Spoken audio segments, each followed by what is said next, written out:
Curtain comes down on round 21 at Docklands as St Kilda hopes to continue its run as spoilers against the newly minted premiership favourites in the Brisbane Lions. The Saints have been revitalised in recent weeks despite finals being out of reach. While the Lions are on a league-high 8-game winning run, they can move within half a game of the ladder-leading Swans with a win this evening. These two teams met only 6 weeks ago in one of the great anomalies of the AFL fixture. It was a shootout at the Gabba.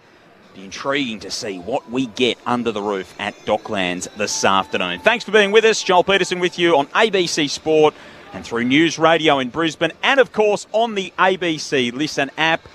A little bit of team news that we'll bring you very soon as well. Calling the action alongside me this afternoon is Andrew Mays. Hello, Maysy. Hello, Joel. I'd love to give you a summary of what I expect this afternoon, but considering results over the weekend and for much of the year, I can't give you anything. What a bizarre... It has been bonkers again this round, which is excellent. So, we're in for an awesome last month of footy. Brett Sprigg described it earlier today. I was listening to him and Clinchy at the MCG as zany, and I thought that was a good way to describe it. A word you don't hear anywhere near often enough, and a word that pretty well summed up what's going on in the competition at the moment. So the team news, there is a late change for each of our two teams this afternoon. So Ryan Burns goes out through illness for the Saints. Angus McLennan makes his debut, the Category B rookie that's had to battle away and chip away through injury over the last couple of years. The 20-year-old gets his first game for the Saints. He's their sixth first gamer this season and their second named Angus for whatever that's worth. And Eric Hipwood is out for the Brisbane Lions with groin soreness.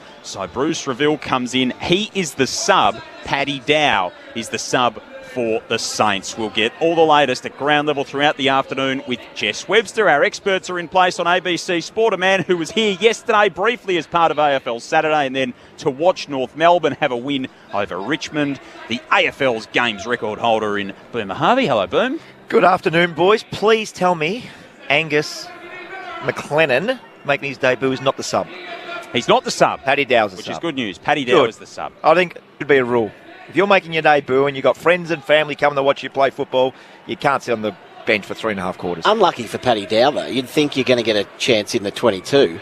100%. But we're not talking about Paddy Dow now. Don't worry about him. He's played enough football just for now. But I'm glad the young fella making his debut is not sub.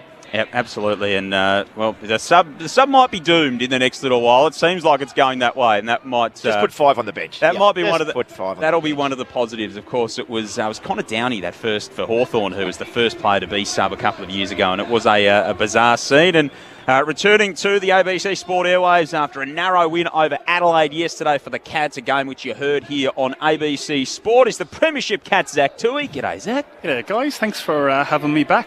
It's a weird old season. As a player, when you survey the landscape at the moment, you come to the footy for a game like this, what goes through your mind just sort of trying to keep a tab on everyone that you're up against?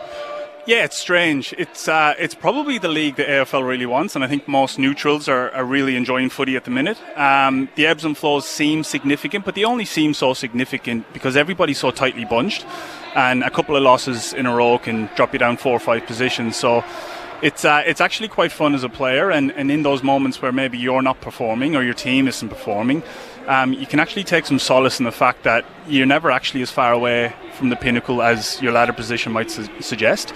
That's the perspective I'm choosing to take on it. That kept me comfortable when we were sitting slightly deeper down the ladder than I would have liked.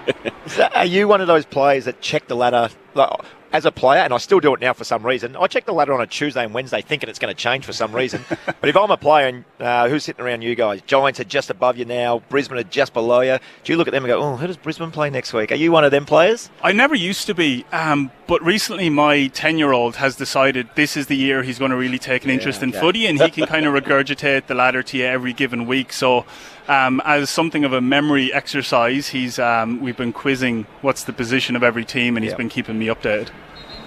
So the Saints and the Lions today, of course, they met a couple of weeks ago, and it was Brisbane who got the job done by 20 points. What do we expect? Because the Saints have been pretty good in the recent few weeks. Their contest work has been strong, but the Lions, since the middle of the season, they've got some bodies back, and they've been on an almighty tear. The biggest thing for me, for St Kilda, is they're 16th in scoring, and they're 16th through inside 50s. They play such a defensive game. and we've seen it last night with Carlton, when they need to pull the trigger, they can go and play some good footy because they've got Hill, they've got Wangani Malira off half-back.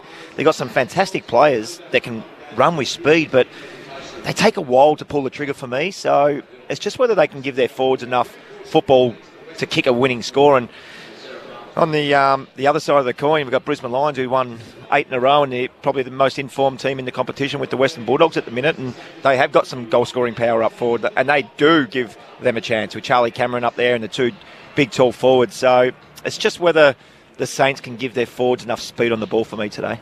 How do they match up in your mind, Zach, these two teams? Yeah, I think it's been summed up really well. Look, it does feel a little bit like St Kilda. When they're up and going, like any team in the league right now, they feel really dangerous. Unfortunately for them, they're coming up against a Brisbane Lions team that have, to say they've found their mojo is an understatement. They look like they're back to their absolute best, which puts them right at the tippy top of the league in terms of dangerous teams. Absolutely, we won't know till the game starts, but if St Kilda stick with it and start really well, I like their chances, but it's just very hard to tip against Brisbane at the minute. Such a powerful performance from them last week, the Saints, especially in that third quarter against Essendon last here at Docklands. Let's check in downstairs with the final member of our broadcast team, Jess Webster. Hello, Jess. G'day, Joel. Great to be here this afternoon. As you mentioned, Angus McLennan, the late change into the Saints side today. A great story. Born in Australia, but raised in Egypt, of all places. Overlooked in his draft year due to a serious shoulder injury, and through the NGA Academy at the Saints, finally gets his opportunity against one of the competition's best, who have a great record, not only against the Saints, they've won their last 5, but also here at Docklands, their last 9 of their last 11. So, but as we know, anything can happen in this competition at the moment. Looking forward to this one, Joel. Yeah, hang on for the ride this afternoon. It is the Saints and the Lions on ABC Sport. Here's Andrew Mays. It's the two M's in the ruck, Marshall and McInerney to start this one. Coming off the wing was Fletcher to get the clearance. Went to McCluggage, off to Zorko, kicks inside 50, no mark taken. Lohman might have been pushed in the back, he was. Tackle lingered, and then Lohman receives the free. He's right on 50, never went behind the man on the mark, poked the ball inside attacking 50, no mark taken. Wangani Miller arose front and centre, and he's wrapped up immediately. We'll have a stoppage 30 metres out directly in front of Brisbane's goal, rather. So Brisbane kicking to the right of your radio dial, the Coventry end here at Docklands. Owens does the ruck work. Webster's kick up and down the mine shaft inside the back 50. Morris got a hand to it for the Lions. Wilkie was there as well. Higgins lays the tackle. And another stoppage inside forward 50. Brisbane in their attacking end. At this stage, looks like nobody going to Lockie Neal, just going head-to-head with Sinclair, which will be an interesting matchup. Owens again in ruck, this time against Danaher. Cameron gets grabbed. Another stoppage. So a couple of stoppages inside attacking 50 here for the Lions. Owens over the top. He's doing the ruck work defensive side of the centre square, it seems, and now he's tackled in a strong tackle, and we'll have another ball up. And Oscar McInerney's going to trot down and try and sort things out. The big ruckman nominates himself. He's against Owens this time, and he just grabs it out of ruck this time. He dropped it. Umpire waved to play on. Quick kick out of there by Owens, but it's Andrews who's able to take the intercept mark. He kicks into the middle of Docklands. Berry takes it on his chest. He wants to go quickly. Has Archie at right half forward, who can line up and go inside 50. Keeps it low. Great kick. It favours Cameron. Oh, just over his head. Almost ran under it in the end, and it pitches 1 metre inside the boundary line and goes out of bounds for yet another stoppage. This time a ball inside attacking 50 for the Lions. You can just see straight away, Zach, that the Brisbane Lions look to the open side. Harris Andrews marks that ball and straight away looks to the open side for the switch of play. Boomer Harvey, Zach Tui, your experts on ABC Sport. Danaher rips it out of the ruck, hooks it around the body on the left boot, and Dougal Howard's there on the last line of defence. Mark's on the behind line on the right-hand side of the major opening. Kick is a dangerous one, trying to get it outside defensive 50. Ended up with Zorko to Archie, who sees an open goal at his mercy and drives it through. Archie with the first of the game for the Lions. They lead 1 straight to the Saints yet to score through 2.5 minutes in the opening term. Well, Zach, the mistake there by Dougal Howard coming out of defence, it's one that you've just got to hit, and especially against an informed Brisbane Lions. Zorko, who was playing off half-back, intercepted the ball 60 metres out from goal, one quick hands, and Yeah, this is the problem, isn't it? When a team gets to lock it in their forward half for extended periods of time, it actually makes it harder to get it out, in the sense that they've got time to squeeze the ground. They set up really well. You can imagine a situation where if it's a quick kick out of the middle, St Kilda have that option out wide because Brisbane haven't been able to roll up, but because they've locked it in for the first few minutes, it's just so hard to find those release kicks. So the Lions strike first under the roof here at the Docklands. 1 straight 6 to the Saints, yet to score. Haven't been inside 50 inside the opening 3.5 minutes. Ball back in the middle. McInerney, lovely tap over the top to McCluggage, who came bursting through, keeps it low. Danaher couldn't take the mark. Spoiled away from him. Off to Rayner, though, who sharked it. Then tapped away by Howard. Back into the path of Lohman. He's swamped by a couple of Saints. And again, the stoppage inside attacking 50 for the Lions. And this is exactly what Zach was talking about. Now they get to set their defence up. Their ruckman goes back. The defence gets a short break. It's a hot start from the Lions. Marshall with the clearing kick, dribbles it out to Owens, hands off to Hill, who cruises outside the defensive 50, shoots his kick up the line to Sharman. Best on ground last week for the Saints, Cooper Sharman, plays on, gets on his left boot, kicks a bit messy inside the arc. And Harris Andrews, the man who was warming up earlier, Maisie, on the broadcast side of the ground by fisting the ball as far as he could repeatedly. He's taken a couple of early intercepts for the Lions inside their back half. I don't think I've ever seen a player practice spoiling. Every spoil was going about 40 metres as well up the field. It was good to watch. Pryor with the ball now. He goes to the wing. Off hands at the back of the pack. Webster is able to feed it back to Howard. High kick. It's an end over end ball. Difficult one to take. Close to the boundary line as well. McInerney sees it out. And that was a big pack forming right on the boundary. Big collision. We'll have a ball in at right half forward for the Saints. We're in interesting, good hands with interesting warm-up routines as well, with a bit of the footy golf that goes on down at Geelong, Zach. Yeah, that's been put on the back burner this year for no obvious reason. I'm going to have to bring it back because I need the help. Have you ever done the spoiling warm-up, just punching it as far as you can? If you can get your fist on a tray and mark it. Here's the Lions at the stoppage again. Neal, handball to Fletcher, loops it out wide. They generate some run through. Wilmot kicks up toward half forward. Cameron nudged Webster under it. Sat there for battle for the Saints. Back to Webster by hand. Now to Wilkie around the body. Pushed off his kick. Scooped up by Zorko. Left half forward. 65 from home. Curling kick inside the forward 50. He's marked by Howard. Got collected by Lohman. Yeah, and he's going to be marched up the ground. Silly by Lohman. He didn't need to. He wasn't in the marking contest. Just leave him alone. Deserved 50 there, unfortunately. So Howard is marched all the way to centre half back. Flares it out wide. It's okay to battle. Who wants to go immediately? And the kick is okay to steal at right half forward. They've worked this okay, the Saints. Hand pass to Hill. Spotted something in the pocket. Up high. Not quite marking it was Sharman. At ground level, he fought hard though. Hooked it back to the top of the square. Bouncing ball. It's chaos. Bonner's in there. He gets the hand pass back. And then just over the top of it was Sinclair. He was stripped, but then became the tackler. Along with Higgins, they hold it up. And we'll have a ball up at the top of 50 for the Saints. 6 played. It's Brisbane by a goal. Just need to be a little bit cleaner, the Saints, by hand and foot at the minute. A couple of really easy mistakes by the Saints. Freo by 13 at halftime at the MCG. Earlier today, the Giants in a barnstorming finish got over the top of the Hawks by a couple. Lions just surge it forward from the stoppage, and Rayner gets it to Lohman. A bounce for the man from Maryborough. Kicks inside the forward 50. Finds Pryor. Hands off to Berry, who got crunched. Oh, the man of steel came out of nowhere, and Jack went whack. Brought him down inside the defensive 50. A ball up. Good call. Great tackle by the skipper.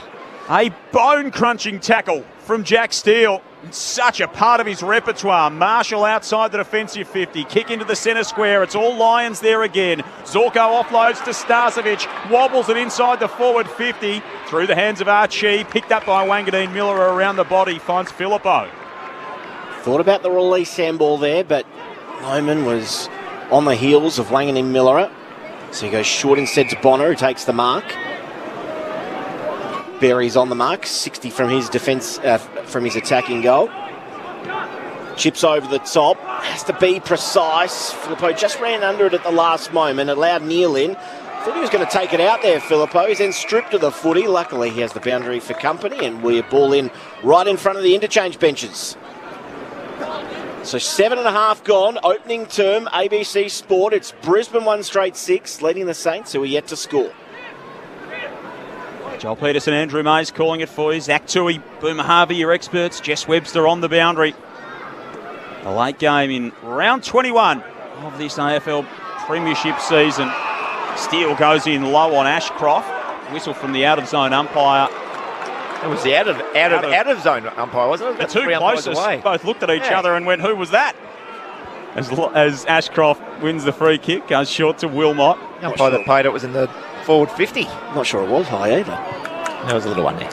Wilmot comes back to Andrews, back into the team this week for the Lions as they continue to chip it around. He makes a difference, doesn't he, young Will Ashcroft? Just his work rate. He's like a Sam Walsh. Later in the quarters, they just accumulate the football, and he's such a good ball user as well. Very clean. Great thing is they're going to get another one of them at this year's draft as well, with Levi coming through to the Lions as a father-son prospect right at the top of the pecking order in the draft. Kick up to half forward, can't be marked, ends in a stoppage. 55 out from the Lions goal. They lead by 6, 8 minutes gone. Here goes Ashcroft through the stoppage, forces it onto the boot, and lovely mark there by Morris. He's building with every week, this young man. Strong hands, and he'll line up from 30 out, slight angle to the right. It's a good story, isn't it? When he played his debut game, gone to McDonald's for a burger and didn't have no boots. It was unbelievable. Gets in. Has he been out of the team since then? He's played a lot of football. Yeah, played a lot of football. So held his spot and doing quite well.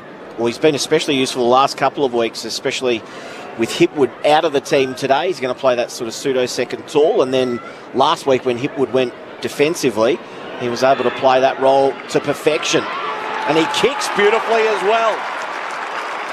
They have a couple. Morris has his first of the afternoon. 12 points the margin in favour of the Lions, who played 10 minutes on ABC Sport.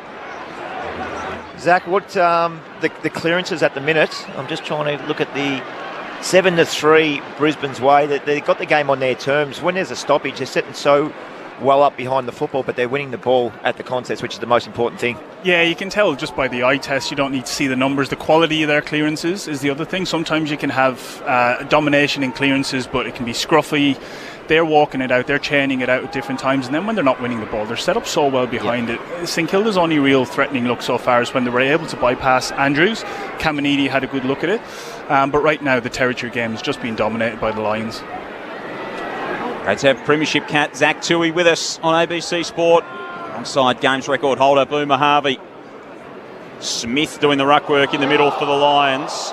Got it off to McCluggage, who got barreled over by Steele, who's started in some pretty strong fashion. Ball out to the wing. Here's McLennan after it. Oh, he goes piling in to the TV monitor on the sidelines. Sarah Jones and Collingwood AFLW star Ruby Slicer sitting down there doing boundary duties for the TV broadcaster. And gee, Ruby's AFLW season's less than a month away, and she was right in the thick of the action there. Can't believe that TV's still working. It's incredible. Can't believe Angus McLennan's back's still working after going crashing into it at the stoppage. Jones has been in good ball-winning form. Off to Phillippo. Defensive hand pass to Hill. Drive the Saints up the line. Sharman with a rise. Can't pluck it in. Going to ground was Wilmot. Got collected high on the way through. And from the paint of the defensive 50, Darcy Wilmot will take the kick. Lions with the opening 2 goals. They lead by 12. 11 gone first term. So he'll come broadcast side. Trots to right half back and then picks the pass beautifully to Dunkley, who goes centrally to Zorko. Such a good user off half back. Opens things up here into the middle. Stocker got there. It's a fist in there. Can he effect the turnover? Becomes tackler. Went a little high though. Lucky break there for the Lions. And just getting to his feet is Shadow Brain, who will look to the outer side, keeps this low. Archie there, spoiled away from him. Saints have numbers at the fall of the ball. Steals out the back, receives the hand pass. Chip over the top is okay to Marshall, who's just forward of centre wing. He wants to turn and go quickly as Phillippo on further afield. Takes the mark. Now he can deliver inside 50. Pulls the trigger to the top of the square. Where are the Flyers? Wilmot and Pryor the spoilers. Harris Andrews ensures that it goes through for a rush behind. First score of the afternoon for the Saints. They trail by 11.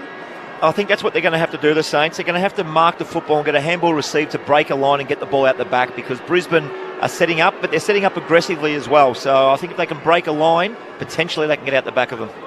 Wilmot had a career high 27 last week. He drives this kick long to the wing. It's off hands and out for a throw in. Yeah, just on that, Boomer, like this is a perfect opportunity. They need to find a way to keep it in their front half right now. It's been down their end all day so far.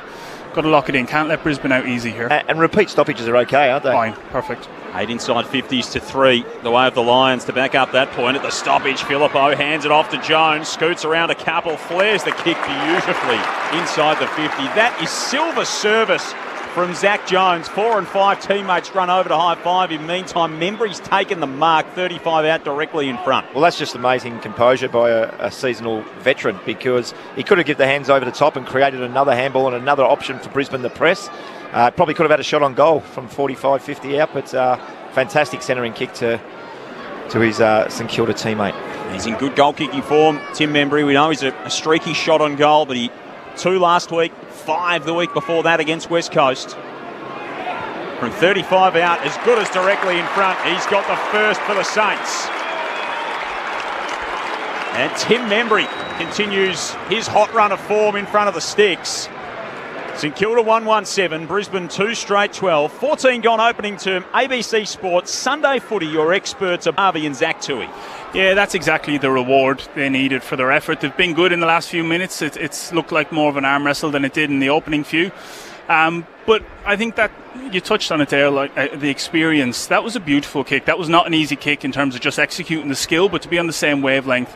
I think anybody here who was just looking at that passage unfold probably saw the longer option to the goal square, but those two players were clearly on the same level. That was a wonderful execution. So Brisbane by 5. Brad Hill, a late acceptor to the centre circle here as he trots in. No 6-6 infringement. It's a good bounce in the middle of the Docklands as well. Smith palmed it behind, looking for Neal, couldn't find him. Bull milling around, it gets to Neal, who fires it out to Wilmot. He had a fumble, and then Bailey worked in a phone box, did a 360, and then got it to half forward. No mark taken at ground level. Morris mops up. He's looking for the run outside. And Brain's there. He had a fumble. Caminiti at ground level. Tried to farm it out to Wilkie. Broke one tackle. Then his hand pass is turned over back into congestion. Morris to Wilmot. To Neal, who is claimed immediately. We'll have a ball up still inside the centre square. So they were almost out there, Brisbane, but St Kilda held on well. Smith, the youngster, in ruck against Caminiti. Jones takes it away for the Saints. Slips the tackle of Wilmot. Got his kick away, right boot, up the city wing. Only as far as Brandon Starcevic, who marks in line with the back edge of the centre square between the wing and half back. Lions 2 straight, Saints 1-1. Sunday Footy on ABC Sport. Yeah, the Lions don't want to go down the line here, so St Kilda are actually, they're slowing him up quite well, not giving him the switch, and just taking away that short 45 as well. Rayner kicks long. He does end up being forced to go up the line. Morris got nudged under it by Wilkie.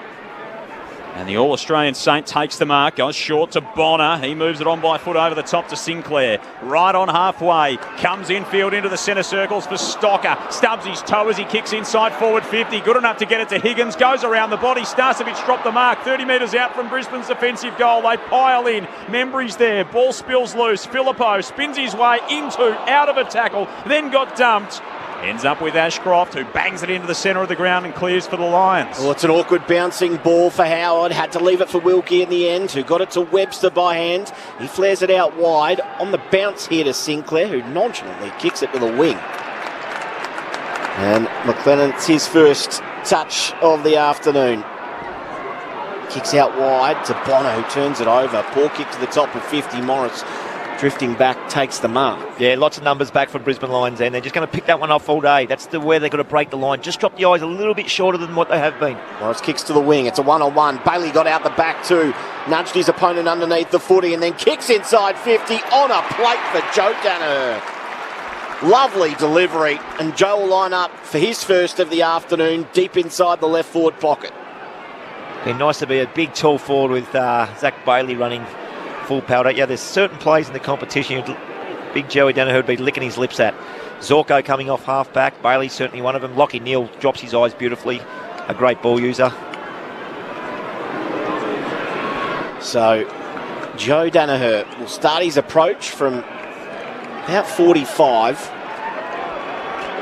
Kick from about 35, 5 metres inside the boundary. Oh, he's absolutely nailed it as well. He might be on with kicks like those. 3 straight, 18 the Lions, 1-1-7 the Saints. We've played 17 minutes in the opening term. Well, Zach, when the ball goes into the St Kilda forward line, Brisbane are getting so many numbers back. I think they've just got to start dropping their eyes. If they can get the one that's 50, 55 out rather than going to that turnover zone at about 40, they can propel and get a little one through the middle or something like that. But they've just got to change. They can't just chip the ball and go to 40 because Harris Andrews and those other guys and the mids who are sliding back will just pick them off all day. Yeah, I agree. And they've had some good looks. Like, it's been a good passage for St Kilda. They can't kind of drop their heads now just because they haven't maybe gotten the reward they would love. They've actually quite dominated the last sort of 5 or 6 minutes. They're doing everything right. It's just that connection kick you're talking about they haven't quite nailed. 22 marks inside forward 50 for the Saints last week, 39 in their past 2 weeks, so it's been a strength of their game. If they can get it going here, they'll be right in the contest, but the Lions have been so dominant around stoppage. This is McCluggage to Neal, who comes out wide with the kick on the city side wing to Berry, floats the handball over the top to Neal, hemmed in 3 Saints. He just holds the ball, shows them to Sharon, and then runs away and curls his kick down the line for Berry. That was Lachie Neal at his inventive best. Very diagonal infield for Cameron. Low kick inside the forward 50. Marshall, terrific mark from the big man, who gets back and supports his defence. Chips it short to Battle inside the defensive 50 for the Saints. Battle kicks wide. It's a good ball too to Wilson, who can go quickly, darts back inside, takes on the man on the mark, and then just running underneath it. Unfortunately with Sharman on that occasion. Now a chance for the Lions. Bailey onto it. Can he break the Jones tackle? Oh, just got his boot to ball. Sinclair, though, can intercept. Dropped his shoulder. Umpire wave play on. No. That's been called out of zone. So the umpire closest said he ducked. He won in the forward pocket, said no, he didn't. No, it was a great call, Maisie, because he dropped his knees and he led with his head. Yep. So it should have just been play on. You can't reward that, otherwise people are going to start doing it. There's going to be some danger. We talk about the concussion rule. Sinclair, back to Webster. And now a short pass to Jones, who's inside his defensive 50. St Kilda just looking for a way out at the moment. He goes back to Sinclair, who's outside of defensive 50 at left half back. Mason Wood presents on the wing. That's ignored. He goes centrally to true centre half back, where Wilkie has it for the Saints. It's like they're just going to pick their way through this. Brisbane are not giving them no shorts, and they're just taking what they're going to give them. It just keeps opening up really late at the minute. Howard got it at the top of the defensive 50. Played every game since round 15, Dougal Howard, after playing a chunk in the middle of the season but missing most of the start of the year. Long kick up toward Caminiti, spilled away to Sharman, kicks inside forward 50. Marshall makes position. Andrews puts that spoiling warm-up to good use. Lays his fist through it, spills away to Wilmot, then the kick from Zorko bounced its way to Andrews. Kicks down the line, finds Lohman, who's pulled up a little bit sore there, just clutching at his right leg. Kai Lohman, he's right in front of the interchange. He's going to continue on for now at least. He chipped it infield to Wilmot, away to Zorko, inside forward 50, venturing into the unknown. Superb mark from Howard, who goes back with the flight in front of Danaher and takes a defensive mark for the Saints. They trail by 11, St Kilda. We're 21 and a half gone in the first term on ABC Sport. Now go short to Wangani Millerer, who kept it very low for Steele, who had to dive in and take the mark on his chest. He flares it out wide to right half back. Mark taken by Bonner, had Battle on over the top, goes further afield. A nice lead by Jones. Jones short to Higgins. He's right up on centre wing. Higgins with a high kick towards half forward. Caminiti from 3 deep, almost completed the mark, juggled it on the way down, then turned tackler on Andrews, who was in there as well, and it's held up 55 from the St Kilda goal. 3 straight 18 the Lions, 1-1-7 St Kilda, 22 gone opening term. McInerney takes it out of the ruck, but kicks it straight to Battle, who marks just ahead of the logo on the outer side. Chips it short to Bonner.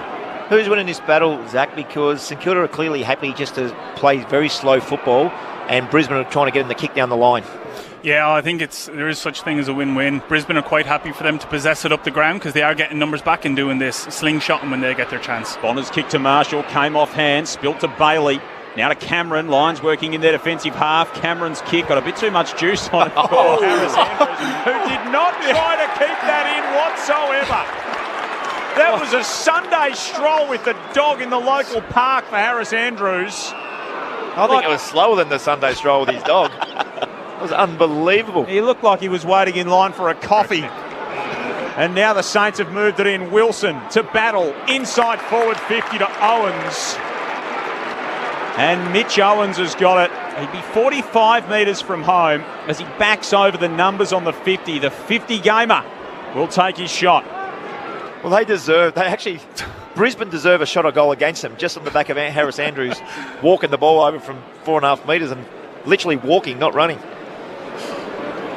So Mitch Owens playing game number 50. Such a promising young player for them. 17 goals, 12 so far this season. Was in good goal-kicking form last week.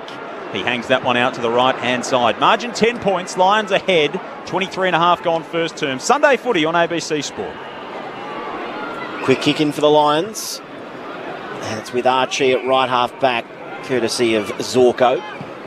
Archie towards the wing. Morris again had to present. Wilkie front on contact. Not much he can do when going back with the flight. Yeah, he was just too aggressive there, Maisie, with his press. He pressed up to the player and left the Brisbane Lions guy out the back by himself, and he had nothing else he could do other than make contact. So Morris doing a bit of work up the park today as well. Goes to the top of 50 with his kick, and there's a free kick for holding. It's going to McInerney, who gives it off to Danaher, who can load up from 60. Didn't quite get all of it. It'll land at the top of the square. Big shove there from Cameron. A little odd in the end. Lohman was wanting the free kick in front, but didn't realise Charlie had shoved Jimmy Webster about 5 metres away. Webster went flying through the air. Looked like Jess Fox going off the top of the ramp in the canoe cross last night. Came in with some real velocity. Long clearing kick, going to end up in Lions' hands again. Just bashed back in there by Leicester. Webster gets across. Did he mark that inside the chalk? It doesn't really matter because it was either out of bounds on the fall or a mark in the right back pocket. And so the Tasmanians got it. Darcy Wilson wants it on the broadcast side if he can get the footy there, but the lefty's just going to stick it down the city side. Webster's long kick. Andrews a fist to it. Out toward the boundary line. Won't get there. Well, eventually it will because bounced over the head of Bonner, who couldn't clutch it. And it's slapped out of play. It'll be thrown back in. Lions by 10 points. 3 straight to 1-2. 25.5 gone first term. Joel Peterson, Andrew Mays calling it for you on ABC Sport. Zach Toohey, Boomer Harvey, your experts. Jess Webster on the boundary earlier today. It was the Hawks by a couple going down to the Lions. To the Giants, I should say. And it is Fremantle who lead by 7, but the Bombers closing in at the G. The Cluggage, kick inside 50 from the stoppage. It's balled away from Morris, who is a busy boy this afternoon. Throw-in to take place. Just shy of 50 out from Brisbane's goal. The Zorko-Hill matchup, when they're both on together, we'll talk about it a little bit more at quarter time, but it's really interesting. Brad Hill plays at half forward, but goes behind the ball at all the stoppages, which leaves Zorko free as well. McInerney tried to grab it out of the ruck, spilt it at the last moment. Wanganeen Millerer up and down the mine shaft. Big fly there from Owens from the side. Couldn't complete the mark. Ground level Wilmot. Snap inside attacking 50. Morris again presents. Oh, did his own roving and dribbles the goal. He started beautifully. That's his second. 4 straight 24 the Lions. 1-2-8 the Saints. Margin out to 16 points. And we've played 26 minutes in this opening term. And Zach summed it up really well earlier in the game. That's another repeat stoppage. So there was 2 stoppages in a row there, and Brisbane were just a little bit more classy. But this is fantastic play by young Morris, who goes for the ball himself and then does the roving as well. He's done the big and the small. Athleticism, this is kind of what we mean, isn't it? The ability to compete in the air. Keep your feet. It's an extremely underrated skill in the game. I think we appreciate it when we see it, but too often players go to ground and you almost don't realise. That's incredible athleticism. He's looking like a player, this guy. First year out of the Western Jets, Logan Morris. He's a real promising type, as Boomer Harvey and Zach Toohey elucidate for you here on ABC Sport. The Saints will move it out of the clearance. Steele gave it to Sinclair. Sinclair kicks inside forward 50. Membry rises and hauls it in. 40 metres out directly in front. Spring heel Tim Membry getting upstairs and taking the mark. He's so unorthodox with his marking, isn't he? He jumps. He's like a basketball. He jumps off 2 feet all the time. Jared Roughhead. Yeah, coined it. Ruffy, yep, absolutely. There's not too many that I can think off the top of my head, Zach, that do that. But he does this consistently and does it consistently well, by the way, too. Already got one, the only goal for the Saints so far. Tim Membry. 45 metres out, directly in front. Sinks the slipper into it. Tugs it a long way left. 1-3, plays 4 straight, 15 points the spread, 28 gone opening term. Quick kick in again by the Lions. They work it up to Berry, who chips to left half back to Ryan Lester in game 200 this afternoon, Ryan Lester. And he's happy enough to absorb a little bit of time. And that is the siren for quarter time. Hot start here for the Lions, 4 straight 24, leading the Saints, who have had their chances, 1-3-9. The goal kickers for the Lions, Logan Morris has 2 for the afternoon, 1 each to Joe Danaher and Calamarchi. And the single goal scorer for the Saints is Tim Membry. Back-to-back goals for the Lions a couple of times in that term, the either side of the Saints' lone goal of the quarter. It was a hot start for Brisbane, and they lead by 15 points at the opening change. Earlier today, GWS defeated Hawthorn in a thrilling finish in the nation's capital. And at the MCG, Jake Stringer's got 4 goals, but the Dockers are up by 14 over the Bombers with a couple of minutes to go in the third term. Last game of round 21 here at Docklands, and it is the new premiership favourites, the Brisbane Lions. 4 straight to the Saints, 1-3 at quarter time. This is Sunday Footy on ABC Sport. It's the most magical time of the year, right? Footy season. This season you can get your footy live and ad-free on the ABC Listen app. Unbelievable. AFL, NRL, men's, women's. Whatever you fix, we've got you covered. If he does, he bounces it through. Every goal, try, mark and tackle, called by ABC Sport's expert commentary team. A wonderful goal! Game, set, bingo! 100% pure footy, live and ad-free on the ABC Listen app. This is ABC Sports coverage of the 2024 AFL season. Every match on the ABC Listen app. Look for the AFL button. Trying to get an outside defensive 50, ended up with Zorko to Archie, who sees an open goal at his mercy and drives it through. Archie with the first of the game for the Lions. Finds Pryor, hands off to Berry, who got crunched. Oh, the man of steel came out of nowhere, and Jack went whack. Brought him down inside the defensive 50, a ball up. Here goes Ashcroft through the stoppage, forces it onto the boot, and lovely mark there by Morris. He is building with every week, this young man, and he kicks beautifully as well.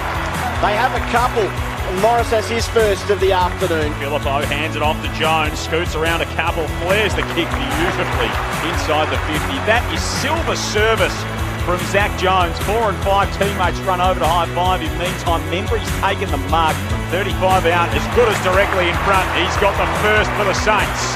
And Tim Membry continues his hot run of form in front of the sticks. Bailey got out the back too, nudged his opponent underneath the footy and then kicks inside 50 on a plate for Joe Danaher.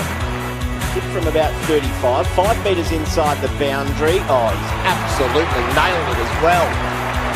He might be on with kicks like those. Ground level Wilmot, snap inside attacking 50. Morris again presents. Oh, did his own roving and dribbles the goal. He started beautifully. That's his second. The 2024 AFL Premiership season. On your radio. ABC Sport Digital. And on the ABC Listen app. 4 goals to 1 in that opening term. The way of the Brisbane Lions, they lead by 15 points at the first change. Here at Docklands, Sunday Footy on ABC Sport. Lions 4 straight to the Saints, 1-3. An 8-game winning streak for Brisbane coming into this, and they can move to within half a game of Sydney, who still occupy top spot despite a bizarre result last night with that 112-point thrashing at the hands of Port Adelaide. Joel Peterson and Andrew Mays calling it for you. Jess Webster is down on the boundary with us this afternoon. Our experts on ABC Sport for their thoughts on that first term. Boom Harvey and Zach Tui. Yeah, it was an interesting first quarter. I mean, the difference in the offensive game styles here is really quite stark. St Kilda are quite methodical and happy to build it up and kind of biding their time. And while Brisbane will control the footy a lot as well, they seem far more prepared to just slingshot when they've got space. If you watch them mark it, as soon as they get to the wing, you can see the Brisbane player shimmy his feet. He's keen, he's eager to move the ball quick. And I think St Kilda can probably take a little bit of that. That last Tim Membry set shot we saw, that came from a centre bounce, but you can see the looks you get when it's even numbers ahead. And when you play that methodical style, you're not going to get those looks in front of the ball. You've got, and I think I mentioned it before the game, but you've got Sinclair who's got some leg speed. Mm-hmm. You've got Hill who's got leg speed. You've got Naziah Wanganeen Miller who's got leg speed, but they're reluctant to use it. I would love them to see break the line a little bit more, and I think you can do that against the really good teams that presses. And Brisbane, we're so elevated here and we've got such a good view. They press so aggressively. If you can get that one handball just to break a line and get out the back of them, we've seen how slow Harris Andrews is. I'm not sure what gear he was in, but he was walking at just one about stage. In reverse. Yeah, he was. So I totally agree, Zach. I think they can use their leg speed and a little bit more ball movement. But we mentioned the kick mark, 37 marks to 25 St Kilda's way. So they are really methodical in their ball movement. And it was interesting, I was just watching really closely. Brad Hill starting at half forward and Dane Zorko's playing on him. There's a stoppage at centre wing. Bradley Hill goes and plays behind the ball and becomes defensive cover, and Zorko does the same for Brisbane. Now, the scoreboard will dictate who's in charge there, and also Hill's touched the ball 3 times and Zorko's touched it 10 times. Brisbane are clearly winning the quarter. Not sure they're going to have to change that up because you want the ball in Brad Hill's hands, but on the other side, you don't want Zorko to be getting the ball and have free time as well. Yeah, and you kind of accept that there is risk in playing quick. Like, we understand Brisbane are a wonderful defence, a great team, but right now it just doesn't feel like this methodical build-up is going to break down a really well-organised Brisbane defence. I totally agree. And the other thing we probably didn't touch on, but we did touch on during that quarter, Zach, was the connection, the forward connection from the mids, kicking the ball into those forwards. It was just off, wasn't it, a little bit? So they need to clean that up a little bit. They want to get themselves back into this game in the second quarter. Boom Harvey and Zach Tui, your experts on ABC Sport. Great to have you with us. Sunday footy here at Docklands, second term underway. Lions by 15 points as you go into it. Bounce favoured Marshall, but Rayner rips it out of the middle and bursts away. Kicks a high footy inside the forward 50. Smith came up to knock it down. Spilt to Danaher, who throws it on the boot, hooks it over his shoulder and kicks the goal. Joe's got 2 in a quarter and 20 seconds, and that is a lightning start for the Lions in the second. 5 straight to 1-3. Half a minute gone second term. Let's go downstairs. Jess Webster. No injury concerns to either team at quarter time. Just repeating the subs, Paddy Dow for St Kilda and Bruce Reveal for Brisbane. But I just noticed Logan Morris earlier in that first quarter when he kicked a goal and headed back to the goal square. The Lions cheer squad down that and gave him a really nice round of applause. He's obviously a Victorian, a Western Jets boy, so I'm sure he's got a few family and friends in the crowd tonight. And then as he came to the bench to start the second quarter, he was giving a little wave to some people in the crowd. So he's enjoying the atmosphere here at Docklands.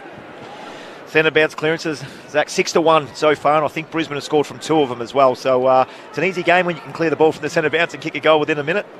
Bounce favoured Marshall. McInerney tried to come over the top and they wrestled each other in the end of the ground, and we'll have another stoppage in the middle. 21-point margin in favour of the Lions early in this second term. Oh, McInerney just smashes it 35 metres forward, as good as an inside 50. Cameron tried to run onto it, couldn't quite make it. McLennan, hand pass is okay. And then Battle was pushed off his kick as he tried to exit 50. Lohman did extremely well to lower the ice, kick off his left, and he spots Rayner, who takes the mark. 45 out from goal, 45-degree angle to the left. Good work by Cameron, wasn't it? It was a 2v1. He's got that leg speed that just, you've got a half second less than you assume you have, and he did enough then to cause that turnover. It was an excellent contest. So Cam Rayner with the clearance that led to the Danaher goal. Now trying to repeat the dose himself. Start his approach from about 60 out. He will kick from right on 50. He strikes it pretty well. He loved it as soon as it left the boot. This is a hot start to the second term for the Lions. 2 in the opening 2 minutes, and the margin out to 27 points already. they're going to have to be a little bit careful here, the Saints, because if they don't get this under control, they could blow out. We've seen the team get beaten by 112 points last night. I don't think we'll have a repeat of that, but let's hope not. 2 goals in 2 minutes. It's ominous, yep. And this bloke in particular, Cam Rayner, I mean, I think he's a star. He's one of my favourite players to watch as an opposition player. I think he's probably underrated, but certainly people who watch the game closely know how good he is. He is virtually unstoppable when he gets momentum, and he seems like he's built up a much bigger engine than he's had in previous years, and he's covering the ground. He's he's got his fingerprints all over this game at the minute. Another Western Jets product doing good things at the Lions. He's always had the talent. Just the continuity in his game, Cam Rayner, was always the question, but he certainly found that this season, providing some of his best, having played every game for the Lions. They get another clearance. They're +7 in that category, Brisbane. Battle. They flicked it up to Stocker at centre-half back. Stocker's kick floated its way to Zorko for the Lions. Handball exchanged with Bailey. Back to Zorko. Chips it up toward Ashcroft out at right half forward. Will wants to move it on. Kicks to the pocket. Smith's there, engaged in the wrestle. Spilt to Danaher. Stocker's not letting Joe go. And we'll have a ball up 25 metres around in the right forward pocket. Lions with the last 4 in the game. They lead by 27 through 4 in the second. Quick ball up. This time it's Smith who just bashes it forward to the top of the square, but it was all St Kilda. Bono with the clearing kick. Lands on its point. Allow Bailey in for the Lions. He hand passes to Andrews, who was flirting with the boundary line. St Kilda able to keep it in after they turn over the handball. Filippo puts it on a plate there for Membry, who just dropped it at the last moment. McInerney out the back to Pryor, who off one step couldn't quite find Bailey as Filippo jumped in front, made the spoil, and we'll have a ball in at right half forward for the Lions. They lead 6 straight 36 to the Saints 139, margin 27 points, 4 played second term. Every time St Kilda win the ball off half back or just centre, they look up and there's a visual +1 for Brisbane. They're just planting behind the football, and every time they look, they just can't kick it. Ashcroft at the stoppage, strong, slips the tackle from Hill, kicks to centre half forward, and Lohman marks 53 metres from home. What does he see inside the arc? Cameron wants it deep. McCluggage just floated down there as well. Lohman's going to kick to the top of the square. The layup kick, fisted away by Howard. Spills straight to Cameron, throws it on his left boot, but misses away to the left. It was sharp work from Charlie. He just couldn't pull it back far enough. First minor score for the Lions, makes their lead 28 points. 5 played second quarter. It was Sport. It was fantastic play. I could see it happening, Zach. Just as he was jumping, Charlie was looking at him going, as soon as you jump, I'm pushing you. He's got no chance. So it was the timing was impeccable. Risky strategy leaving Charlie Cameron free in the goal square. Yes. I'm not sure it's going to pay off. Wanganeen Miller to Filippo. Then across the face of goal, Battle has it. Takes it a couple of centimetres, or in fact, it might have just bounced in front of him, so he had to play on quickly. Dribbles a ball out of defensive 50. And Fletcher's there to meet it. He's taken in a strong tackle. A metre inside the boundary. 60 around from the Lions' goal. We'll have a stoppage. You mentioned Cam Rayner being a fantastic player and spending more time in the middle. And that's the emergence of Lohman as well, who can play forward and play that marking role, which then Rayner can go and spend some more time in the middle. Freo 19 at three-quarter time over Essendon at the MCG. A secondary stoppage here as Filippo tried to wrestle his way out of the Fletcher tackle. He was going nowhere. Another stoppage to take place. Bombers did have that down to 7. So Freo with the final 2 goals of that third term. Owens trying to get the kick clear. Spilled inside forward 50 for the Lions. Fletcher got it up Wanganeen Miller at a Marshall to Stocker. Got away from the Lohman tackle. Handball fumbled by Wanganeen Miller. Still inside defensive 50 for the Saints. Lohman lays over the top of Stocker, drags him down on a stop. Forward pressure has been elite at the start of this. We've seen Charlie Cameron just get a touch on his back before, and Lohman there doing some work with Zorko as well. Lions by 28, and they're putting the clamps on inside forward 50. McInerney hooks it around to a dangerous position. Rayner tried to bust through the Wilkie tackle. Nothing doing there. Callum Wilkie drags Cam Rayner down, and another ball up 40 metres out from the Brisbane goal. Tossed up. McInerney on hands and knees, tried to farm it out. Wanganeen Miller makes sure it's held underneath him. Almost ripping it free at the last moment was Filippo, but the whistle had blown for another ball up. Quickly tossed up by the umpire. Marshall won it down to Sinclair. who snaps outside of defensive 50. Lions try and turn it over. Wilmot slides in. Couldn't gather the ball, though. Strong tackle there by McCluggage. Again, the pressure intense in the middle of the park. Ball spilt free momentarily. And Wood has his arms around a couple of lines, including Dunkley. And we'll have another ball up, this time inside the centre square. Lions 6-1, Saints 1-3. Brisbane having won their past 8. It's just told us earlier, the past 5 between these two teams, and 7 of the past 8 going the way of the Lions when they face the Saints.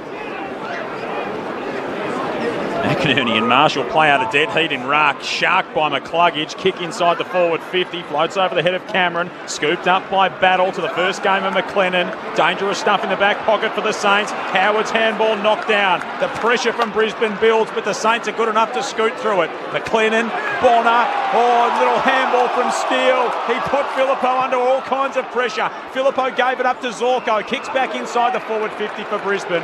Cameron was holding on to Battle. Battle's kick back to the top of the defensive goal square's a dangerous one. Good enough to find Wilkie. Saints fans held their breath, but now it's Mason Wood who's out at left half back. He rifles a beautiful pass to Marshall, who turns at half forward, goes quickly. Membry calls for it deep, over the top. Brain missed the ball. Could have been a free kick. Umpire wave play on.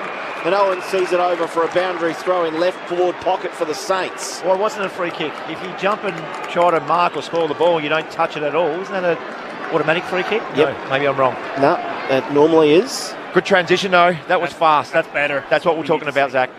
Toss back into play. McInerney too strong to the ruck on that occasion. Got the clearance, dribbled it towards right half back. Loman onto it, Battle onto him. Wonderful tackle. Not quite sure how he disposed of that. Umpire says he'll have it. Mason Wood is super important to St Kilda Football Club. He gets back and helps defend on that wing, but he slots forward and tries to have some shots on goal. And he was involved in that. It was only his second touch, so he probably needs to lift a little bit. Slick stuff at the stoppage for the Saints. Steele and Jones involved, but the kick from Hill was smothered. Spills into Lions' hands. Loman up toward half forward. McLennan had it grabbed from his grasp by Berry, who tumbles it around the body. A bouncing ball up toward half forward. The big fella Smith gets down low for the Lions. Back to Ashcroft, shoots a low kick into the pocket. Danaher had it at his bootlaces, collides with Howard, gets a free. The locals don't like that. Joe will go back in the right forward pocket, wastes no time, whips around for 3. Gets the Bronx cheers as he misses to the near side. 6-2 plays 1-3, 29 points the margin for the Lions through 10 in the second. St Kilda haven't scored in this quarter so far. Battle receives the kick in. Short pass to Steele. His pass hung in the air. Wilson did well to hang on to it. Strong hands. Runs the boundary. Pulls the kick nicely to the wing. Mark taken by Higgins, who's working up the ground.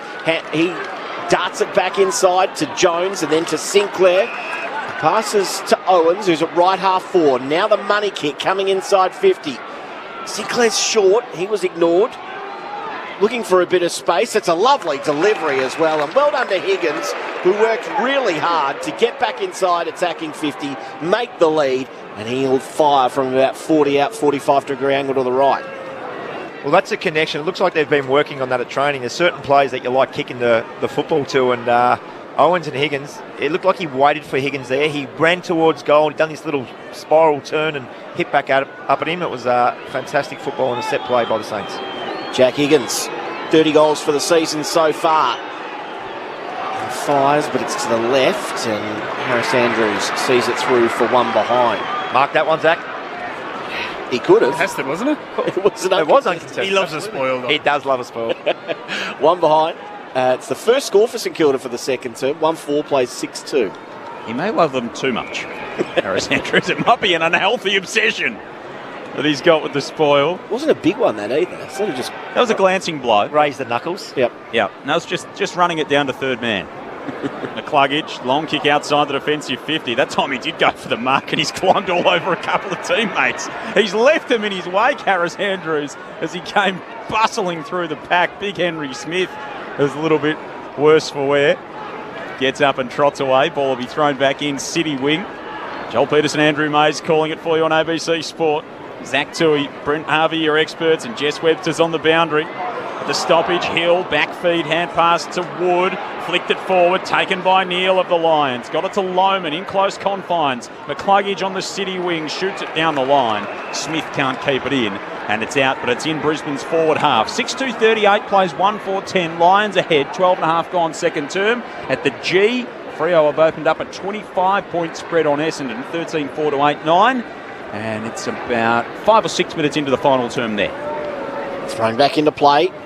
Marshall couldn't win the tap. He was looking for a free kick. So was McInerney. They both pled their case with the umpire. It'll go the way of Marshall. So Marshall at left half back here for the Saints. Hill trying to get away from his opponent, Berry. 11-24 inside 50s at this stage. That is alarm bells for the Saints. Long kick up towards left half forward. No mark taken at ground level. Sinclair tried to burst through. Almost got the hand pass away, and then Butler might have been taken high, but it will be a stoppage and a blood rule as well. Yeah, big Henry Smith. I wonder if that was from that Harris Andrews contest. Just reaching for the back of his head. The big man from Blackwood comes off the ground. Says, thanks, Harris. On your skip. A couple of interchanges there as well for the Lions. And after the pause, the umpire blows time back on. Tosses up. Marshall. Down only as far as Neal, and then he goes to try and fetch it himself. Marshall got it to Philippou, who fed it outside to Jones, who was taken in a strong tackle. Just got the hand pass away. Back to Philippou, to Wood. And now Butler ends up with it. Kicks inside 50. Kept it low. Wasn't a bad pass, but no mark taken. And then Higgins gets a little high in his tackle on Brain, and will have a free kick for the Lions inside defensive 50. Here's Andrews. Oh, dangerous kick to Bailey, who left it behind. McLennan comes in, runs interference. Owens had to try and shred the tackle, got the handball over his head. 30 out from the Saints goal. Starcevic was strong, was really good in the end, and they work it out. It's just a blast kick from Wilmot into the centre of the ground. Howard marks. Let's check in downstairs with Jess. Henry Smith has just headed down the race with the doctors for the Lions just to get that cut on the back of his head checked out. Wilkie ends up with the footy. He switches to left half forward. Marshall's there. He's almost been a link man a few times this afternoon, the big ruckman. Now he can just roll and go inside 50. No, he lowers his eyes and goes short instead. Stocker presents inside the centre square. Stocker looking for a way forward. Not a lot on offer short. He goes out wide, and good patience shown because he finds Hill, who's 60 from goal. Gets rolling, kicks into the forward pocket. Well, it was a spoil in the end, and it became a mark to Harris Andrews. He wanted the spoil, but took the mark. It's like the ad for the Mexican food. Why not both? It's a dangerous kick from Brain. Gee, they're living really in risky fashion inside the defensive 50, the Lions, and Zorko tried to stab it into clear air. Got to go now, though. Yeah, you got one-on-ones. You even had a +1 there, I think, the Saints. Ranganade Miller, who's had such a terrific season for St Kilda. Played every game bar one. Chips in field to Sinclair, to Webster, and now Wanganeen Miller wheels away, kicks longs. The spoil from Andrews, paddled out by Higgins, 30 out from the Saints goal. Rayner whacks it outside the defensive 50. Morris goes up over the top of Battle. Battle claims the mark. He's paid it on the front point of the square. Thought about moving it immediately. Spins the Sharon in his hands. Now he goes. Dangerous kick to within 40 of goal. McInerney over the top of Marshall. Bashes it away. And Rayner emerges for Brisbane. Kept his feet beautifully. Bursts through the centre square. Flares it out wide to Morris. Can Archie get on a roll? He's going to go over his head because Lohman has run extremely hard inside 50. Takes a great mark. 25 out directly in front. Power running from Kai. Absolutely it was. He was behind the centre then when the Brisbane player got the football. He's got some wheels, Zach. He's got some wheels, and he went hard. That was a great run. Deserves that.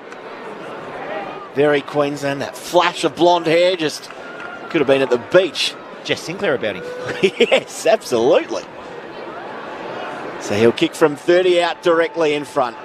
Kai Lohman, normally pretty reliable in front of goal, and I owe the Lions one as he's shanked it to the left. 6-3-39 the Lions, 1-4-10 the Saints. Let's head downstairs, Jess Webster.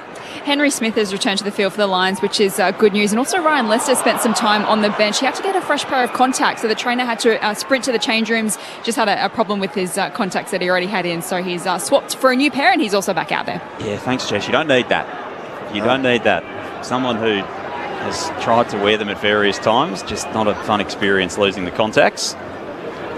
All thrown back in, especially in the heat of battle. One thing you need out there is your sight. It's just one of the bare essentials to play at this level. Jones kicks down the line toward Andrews. Starcevic came peeling off the pack, got grabbed immediately and caught holding the ball. So the Saints will win it across half forward, and the pressure man was Butler, front point of the square. Gee, it's an awful kick inside the 50 in the end. Yeah, just go off the side of his boot. Lost about 15 metres in distance, I think it did. Good old-fashioned slice straight to Cal Archie. As soon as it left his boot, you could tell. Archie to Andrews. To right half back. Dunkley chips over the top. Mark taken by McCluggage. McCluggage to Lohman, who's presenting. Defensive side of centre wing. And he progresses the footy further forward by foot. Finds Danaher, who chips a 9-iron. It's going to work out beautifully. It was placed beautifully in front of Berry there to run onto it. He marks 51 from goal. Don't quite think he's got the journey from here. Plenty of numbers now in front of him, inside attacking 50. Starcevic at centre forward on his own. Fletcher's behind him. He pulls the kick at the last minute. It was all Saints. Howard almost could have taken the mark, went the spoil. Rayner at ground level, off to Lohman. Wonderful tackle in the end. And we'll have a stoppage. Ball up to take place, right forward pocket here for the Lions. They lead by 29. Approaching time on in the second term. Haven't had a goal since the 3-minute mark in this game either. It was a bit of a scoring spree early for Brisbane, and it's slowed down since. Both teams have put the brakes on a bit. Butler working defensively. Clearing kick finds Sharman on the numbers of the defensive 50 out at left half back. And while the Saints have been able to slow Brisbane down, they haven't been able to get going themselves too much offensively. Sharman's kicks long down the line. Bonner working in close confines along the boundary. Long hand pass up the line, straight to Starcevic. Oh, and then Ashcroft got grabbed high by Mason Wood. He'll take the free and move it defensively to Leicester, playing game number 200, as Maisie said earlier. And now Bailey at the top of the defensive 50. Still Brisbane by 29 points. Joel Peterson, Andrew Mays with you. Jess Webster on the boundary. Boomer Harvey and Zach Tui, your experts. Sunday footy on ABC Sport. Bailey flares it out wide to Starcevic. Low piercing ball to the top of 50. No mark taken. Lohman gets busy at ground level. Swoops onto the ball. Backtracks with the hand pass. Off to Ashcroft. High kick into the pocket. Archie tried to get some height. Well, Cameron was down. Just couldn't break the tackle. Still got it away to Rayner, who did break the tackle. Off the left in the forward pocket if you don't mind. What a goal for Cam Rayner. He's got a couple in this second term.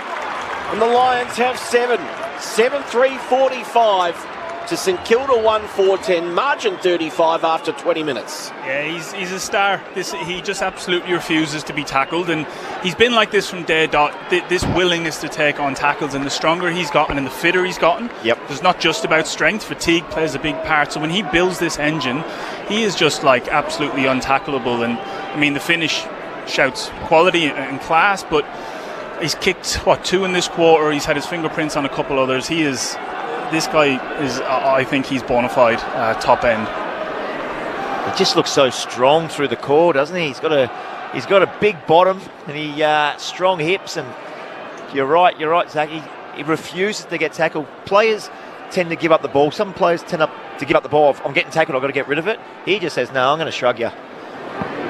And after kicking the goal, he just goes down to the goal square and stands one-on-one with Cal Wilkie in the cage.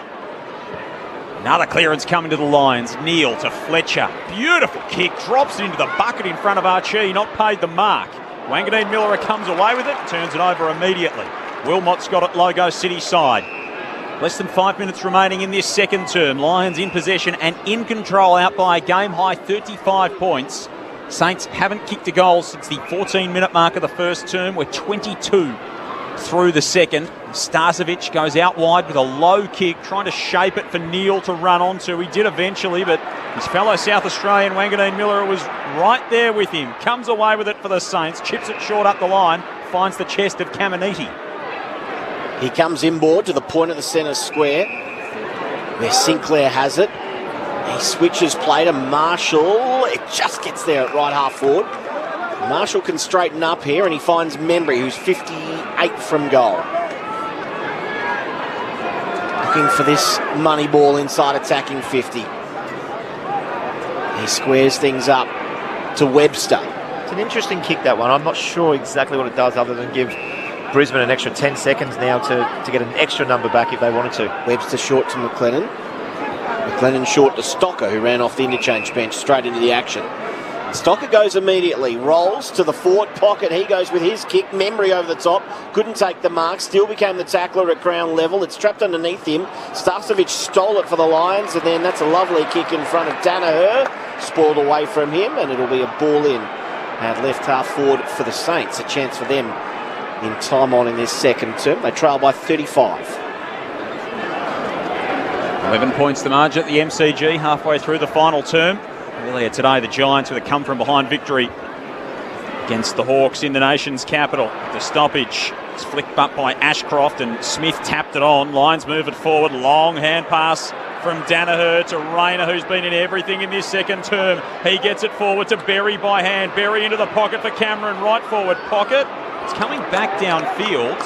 Berry dealt with after he got rid of the handball. Yep. And so Charlie Cameron, who heard the whistle and looked immediately back as he was being corralled by McLennan, will take the free kick. He's 5 in from the boundary and 40 from home in the right forward pocket. He was worried for a second he was going to have to hand the footy back. He's quite happy to get the downfield. As all small forwards are, Zach, absolutely. So Cameron from tucked away in the right forward pocket, kick on the way, and it is beautiful. That's a thing of beauty from Charlie Cameron, who was very happy indeed to have ended up with the footy in his direction, and he made it count.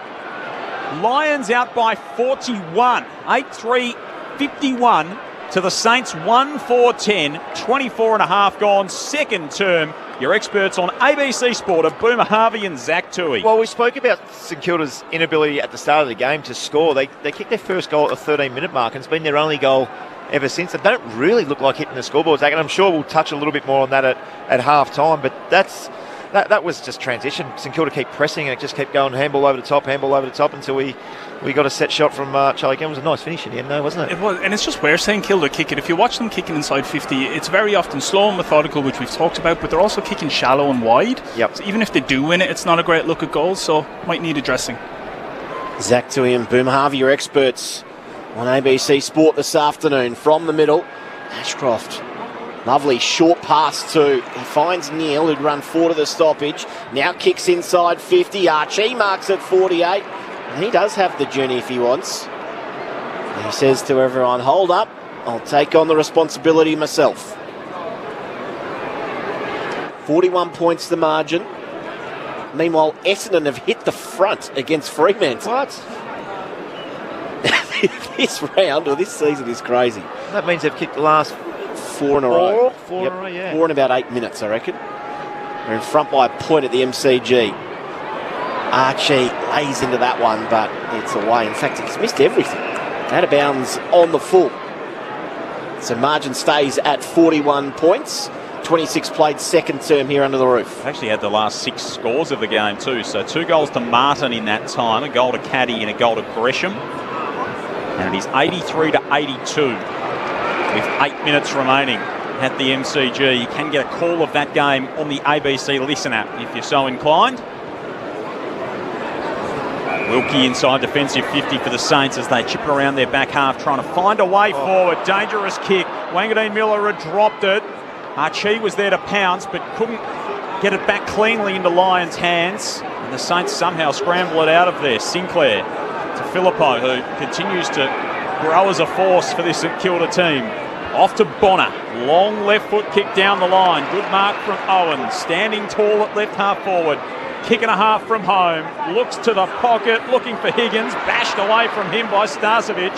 Scooped up by Fletcher at halfback. Neat hand pass to Neal. Down low. Leicester spinning out of trouble. Got it to Pryor, who whacks it up the wing. Oh, he's got a 2-on-1 as well. Dunkley takes the mark. Hand pass to Archie. Right half forward. Players out absolutely everywhere. Danaher on over the top. Ball skids to him. Joe spins. Joe goals. And this has a big margin written all over it. 47 points the margin now. Joe has 3. And we're not even at half-time yet. We talk about transition. And you're right, Zach, the ball that come in there was a little bit wide again, but it went to Higgins versus Starcevic. It's St Kilda's smallest forward versus Brisbane's strongest forward. The ball hits the deck and they transition without even, St Kilda don't even look like touching the football. And Danaher was 30 metres. Yeah, it's at that point now where it's really threatening to blow out. I know you touched on it previously when Brisbane kicked their last goal, but a margin of 20 or 30 points is manageable in a game of footy. This is getting to a point now where it's really threatening to get well and truly beyond St Kilda. They need a lift from their players. I'm just looking through some stats now. Mason Wood, 6 touches, who's normally, on the end of it. Their skipper, Brad Hill, only 5 touches. 7 in a row for the Saints. For the Lions, I should say. Another goal to Western too. They're out by 7. Saints fans will be wishing it was 7 in a row for them. Bombers have got 5 in a row, and Harry Jones has got it within sight of goal as well. It's remarkable. Round 21 continues. Secondary ball up, and Ashcroft gets the clearance for the Lions, but McLennan has just told us, the man who grew up in Cairo. Of course, colours of the Saints jumpers, not too dissimilar to the Egyptian flag, the black, white and red. Wood, Wanganeen Miller up. Now Steele kicks down the line, and it brings to an end a painful second term for Saints fans, and a joyous one for those supporting the Lions, who absolutely dominated from start to finish. 2 goals in the first 3 minutes in that second term for Brisbane. Then there was a bit of a slowdown in the middle stages. They added 3 more in the final 9 minutes of the term. St Kilda only adding 1 score. And much like Sydney last night, it was a rush behind that got the Saints on the board in that term. And at half-time, Brisbane, the new premiership favourites, lead by 47 points. 9-3-57 to the Saints 1-4-10. Goals for the Lions, 3 to Danaher, 2 to Rayner, who was terrific in that quarter for Brisbane and really got them going from clearance and in the middle of the ground. 2 to Logan Morris in that opening term, 1 to Archie and 1 to Charlie Cameron with a nice set shot finish in the right forward pocket. Brisbane by 47 points. The Saints' lone goal to Tim Membry in the opening term coming in the 14th minute of that first stanza. Earlier today, it was GWS getting the job done over Hawthorn with a big comeback at Manuka Oval. And at the MCG, the Lions have kicked the last 5 of the ball game to lead Fremantle by 7 points with 5.5 minutes remaining. So lots to like about this one. Just a bit of news as well out of last night's game. Jordan De Goey confirmed hamstring by Tom Morris from Channel 9. He'd be out for 10 to 12, so that's season over. It looked bad, didn't it? Yeah. Straight away. Not real flash for De Goey. And the MRO has landed out of yesterday's games and no suspensions. So fines for Toby Nankervis, for Mason Cox, for Lockie Schultz, for Nick Newman and for Jordan Boyd. But nothing more than dollars being coughed up by players out of yesterday and last night's games. Our experts with their thoughts on the first half here that sees the Lions leading the Saints by 47 points. Boomer Harvey and Zach Toohey. Well, Zach, I'll start because as a current player, you probably don't want to whack too many player. I don't whack individuals, but more of a collective. But St Kilda have just been... We spoke about it before the game. My concern is, can they kick enough score? They've had 9 and 9 inside 50s. They've had 18 inside 50s to 30. But it's the way they go. It doesn't look like they're on the same page for me. Like that last play right there, the captain gets the ball. I think it was Philippou or whoever it was wanting it boundary side, and he kicks it inboard. There was no time left on the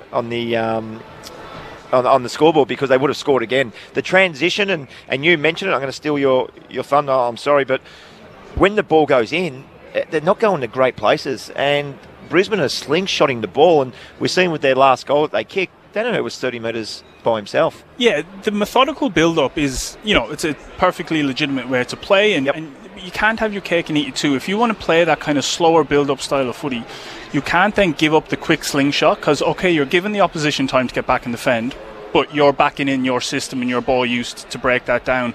When it doesn't work going inside 50, it has been slow and methodical, so you need to be set up and you can't get hit on the counterpunch as often as Isn't that why, if you're slow and methodical, isn't that part of the reason why you are set up behind the ball? But formation can stay connected. That's kind of the bonus of playing that style. Yeah, but if your formation isn't connected, then there's absolutely no real benefit to playing that slow methodical style. But yeah, right now, like I said, the offensive game style differences, it just looks stark. And the few passages St Kilda have had where they have looked good has been those quick ones. We commented on it at the time because it did stand out so much compared to the rest of the game. But Brisbane are just playing like the best team in the league right now. I thought something that really stood out, and it was Charlie Cameron from I think it was the 2nd minute mark of the second quarter, where he ran 10 metres, sprinted, just got a hand in the back of the shorts, and the ball turned over. Brisbane ended up kicking a goal from it.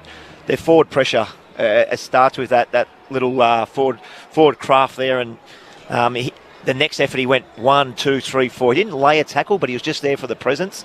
Then Zorko come in, and there was another Brisbane player as well to put pressure on, and they just look hungrier. The perceived pressure, which we hear a lot about in footy, like that's what breeds it. It's guys like Charlie. He's got that Cyril. I can remember playing on Cyril early in my career, and he might be 15 metres off you, and yet you're rushing your kicks because you just don't want to take the risk that he gets you, and that kind of snowballs. And it just feels like right now that Brisbane have all the momentum, and I think the Saints, particularly in the back half, are probably feeling the pressure. I've always been a believer that you, as a forward, in particular a small forward, you're a byproduct of what happens up the field. With 18 inside 50s, Butler's had 4 touches, Higgins has had 4 touches. They can't do much more if the ball's not coming in. So St Kilda need to give them a look. Give the tools a look. If they can't mark it, bring it to ground and let the smalls go to work. But I think they're leaders as well, the Saints.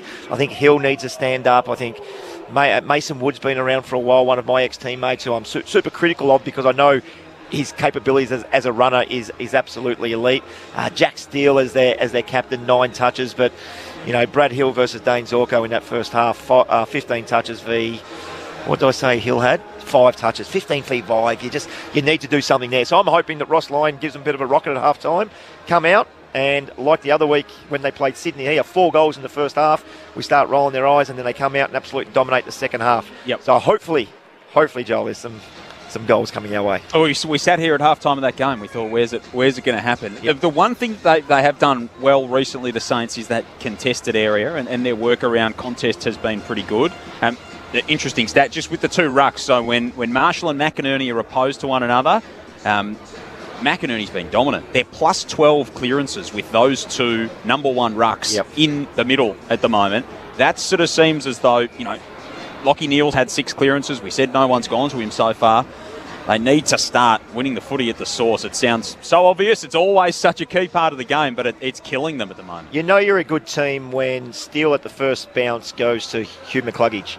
Now, you look at it from afar, Lachie Neale's a dual Brownlow medalist. You think he'd go to him at stoppages because he's so good, but he has to go to McCluggage, because if you don't, he gets off the leash. Then you got your man Cam Rayner just comes in and plays a little cameo role and shrugs the hips, and 9-1 I think it is centre bounce clearances. So you mentioned the ruckman. It's a huge advantage if you can win the ball there, send the ball inside 50, then the defence comes up and sets up. You're playing the game in your forward half. It's a huge stat these days. Josh Dunkley, who we've hardly even spoken about, in there too. They've just got so many options, have the Lions. Half-time here at Docklands is 9-3, 57-1, 4-10 at the MCG.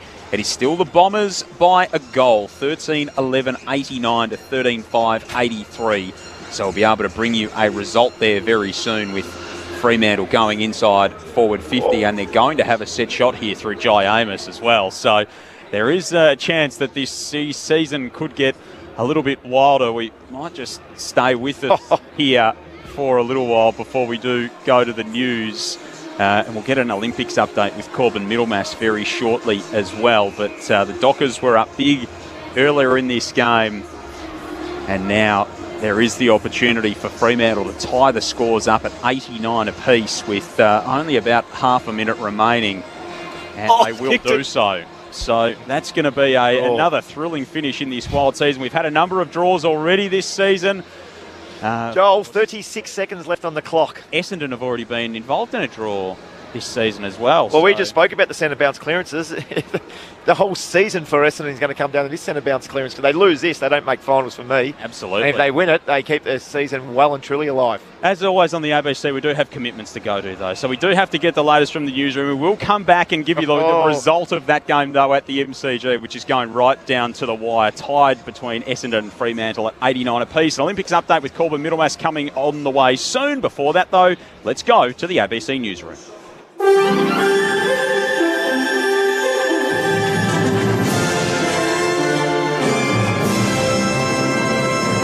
Good afternoon, Tim Wharton with ABC News. Climate change and its environmental impacts has been a key topic at this year's international panel at the Garma Festival in the Northern Territory. Shauna Foley is there. A spirit of togetherness was felt as gifts of bark paintings, small wooden canoes, fans and shell money were exchanged between Pacific Islander and local Yolngu leaders, reflecting the traditions of respect and recognition shared by their cultures. The international panel was comprised of people from Tuvalu, Solomon Islands, Fiji and Vanuatu who all discussed similar concerns about the impact that climate change is having in their nations. The Governor of Papua New Guinea, Gary Jaffa, called for a better relationship between the economically powerful countries and developing nations which are resource-rich but cash-poor. He said they could work together for mutual benefits. The Prime Minister, Anthony Albanese, says embarking on a First Nations Truth and Justice Commission isn't what the federal government has proposed. When elected, Mr Albanese committed to implementing the Uluru Statement from the Heart in full, which talks about setting up a Makarrata Commission to supervise a process of agreement-making between governments and First Nations people and truth-telling about Australia's history. Speaking at the annual Garma Festival in northeast Arnhem Land, Mr Albanese was asked about a Truth and Justice Commission. Well, that's not what we have proposed. What we've proposed is Makarrata just being the idea of coming together. Police in Britain are warning there could be further violent unrest on the streets across the country in coming days and that they'll deploy thousands of extra officers to respond.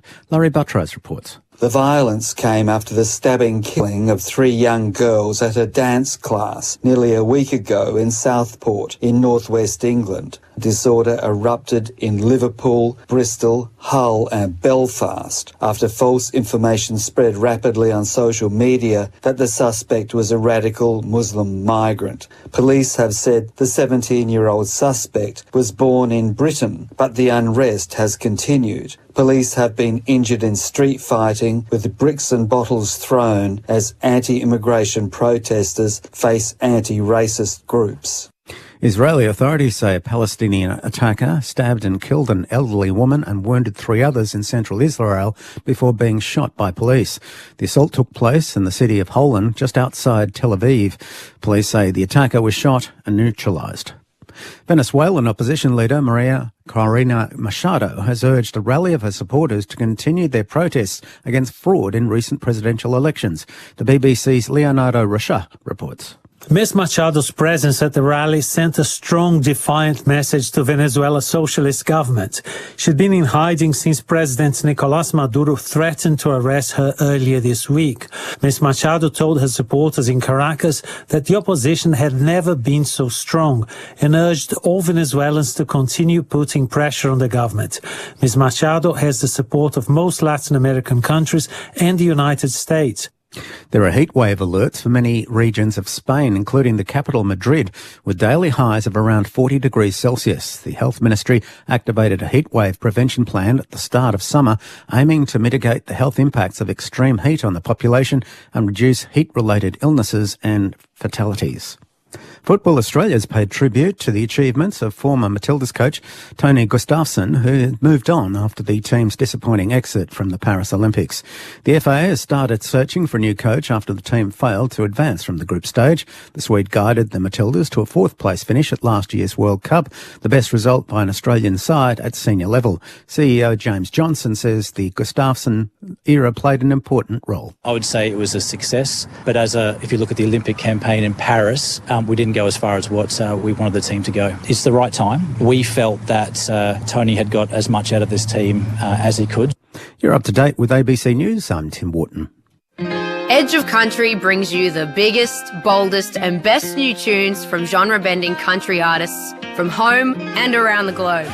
We serve up a weekly cocktail of the coolest country on offer. Strap in for a wild ride through the canyons, dive bars, honky-tonks and halls of fame as ABC Country brings you your new favourite music show.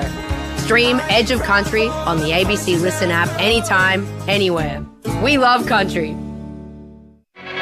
This is ABC Sports coverage of the 2024 AFL season. Every match on the ABC Listen app. Look for the AFL button. Bursts away, kicks a high footy inside the forward 50. Smith came up to knock it down, spilled to Danaher, who throws it on the boot, hooks it over his shoulder and kicks the goal. Joe's got two. Bowman did extremely well to lower the eyes, kick off his left, and he spots Rayner, who takes the mark. Strikes it pretty well. He loved it as soon as it left the boot. This is a hot start to the second term for the Lions. Ashcroft, high kick into the pocket. Archie tried to get some height. Paul Cameron was down, just couldn't break the tackle. Still got it away to Rayner, who did break the tackle. Off the left in the fourth pocket of Ditto Nines. What a goal for Cam Rayner. He's got a couple in this second term. And the Lions have 7. Berry into the pocket for Cameron, right forward pocket. He's coming back downfield. Berry dealt with after he got rid of the handball. Yep. So Cameron from tucked away in the right forward pocket, kick on the way. And it is beautiful. That's a thing of beauty from Charlie Cameron. Right half forward, players out absolutely everywhere. Danaher on over the top, ball skids to him. Joe spins, Joe goes. And this has a big margin written all over it. The 2024 AFL Premiership season. On your radio. ABC Sport Digital. And on the ABC Listen app. Half time here at Docklands. It's all Brisbane. 9-3-57 to 1-4-10. A 5-goal second term for the Lions has seen them take a big advantage over the Saints. They can move within half a game of top spot on the table with a win. Joel Peterson, Andrew Mays with you. Jess Webster's on the boundary. Zach Tui and Boomer Harvey are your experts on ABC Sport. Of course, so much happening over in Paris with the Olympic Games. Corbin Middlemass is here to have a chat to us about that. Hello, Corb. Hey, Joel. How are you? I'm very well. What's been happening? What's the latest in terms of Paris? What's taken your eye over the last 24 hours that you've liked? Of course, another gold in the Aussie doubles for the men last night. But what else has been taking your fancy from an Olympics perspective? Well, it's been a record-setting game so far for the Australians. So never before have Australia won a medal on every single day of the first 5 days of the game. That run extended to the 6th day and then the 7th and now to the 8th day, would you believe, with Ebden and Pearce, as you spoke about there, winning gold for Australia on day 8. We're about to start day 9. Just to recap the medals that we won yesterday. So not just Ebden and Pearce with a gold in the men's doubles. Silver medals in the pool last night with Ariane Titmus in the 800 free. And with Gray Morris, by the way, in the windsurfing for the men. So 1 gold, 2 silver and 2 bronze yesterday with the mixed medley relay. It was a pretty good swim, by the way, by the Australian mixed medley relay team, given the fact that the Americans who won it broke the world record, and China, who won the silver medal, also swum what would have previously been a world record time if it wasn't for the fact they finished behind the Stars and Stripes. So a bronze medal for the Aussies there, and Kaylee McEwen, in dramatic circumstances, was bumped up to a bronze medal in the 200 IM. That was after the American swimmer in Alex Walsh was actually disqualified after making an illegal turn going from backstroke to breaststroke in that IM. And so as a result, McEwen, who jumped out of the pool finishing 4th, was upgraded onto the podium and as a result picks up a bronze medal. So 1 gold, 2 silver, 2 bronze on day 8 of competition. And of course, the track and field's underway, Joel, when the highlight is always the 100 dash for both the men and the women. And last night we really crowned a new sprint queen in Julian Albert, as she was able to win St. Lucia's very first Olympic gold medal with a devastating sprint performance and held off the highly touted and high-profile Sha'Carri Richardson to do so, who picked up a silver from the United States. So that was the women yesterday. Tonight the men take centre stage with the semi-finals and the final. And of course Noah Lyles will be front front and centre from the United States again, hoping to win the 100 crown there. And hoping to maybe rev up a little bit more than he did in the heats last night. What else can we look forward to from an Aussie perspective this evening?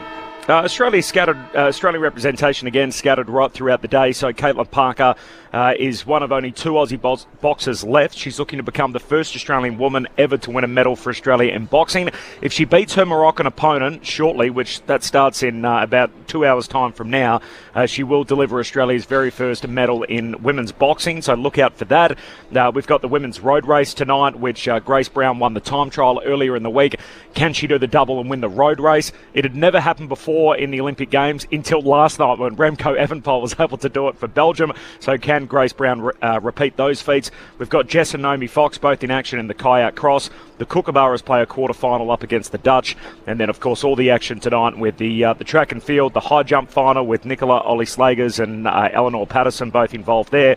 And the last the second last night of competition last major night of competition in the pool. So now the men's and the women's 4x100 metre medley relays where Australia were always tipped to do well. So plenty of Aussies in action as always. Day 9 of competition tonight, Joel. Obviously just getting underway, 10 o'clock Paris time.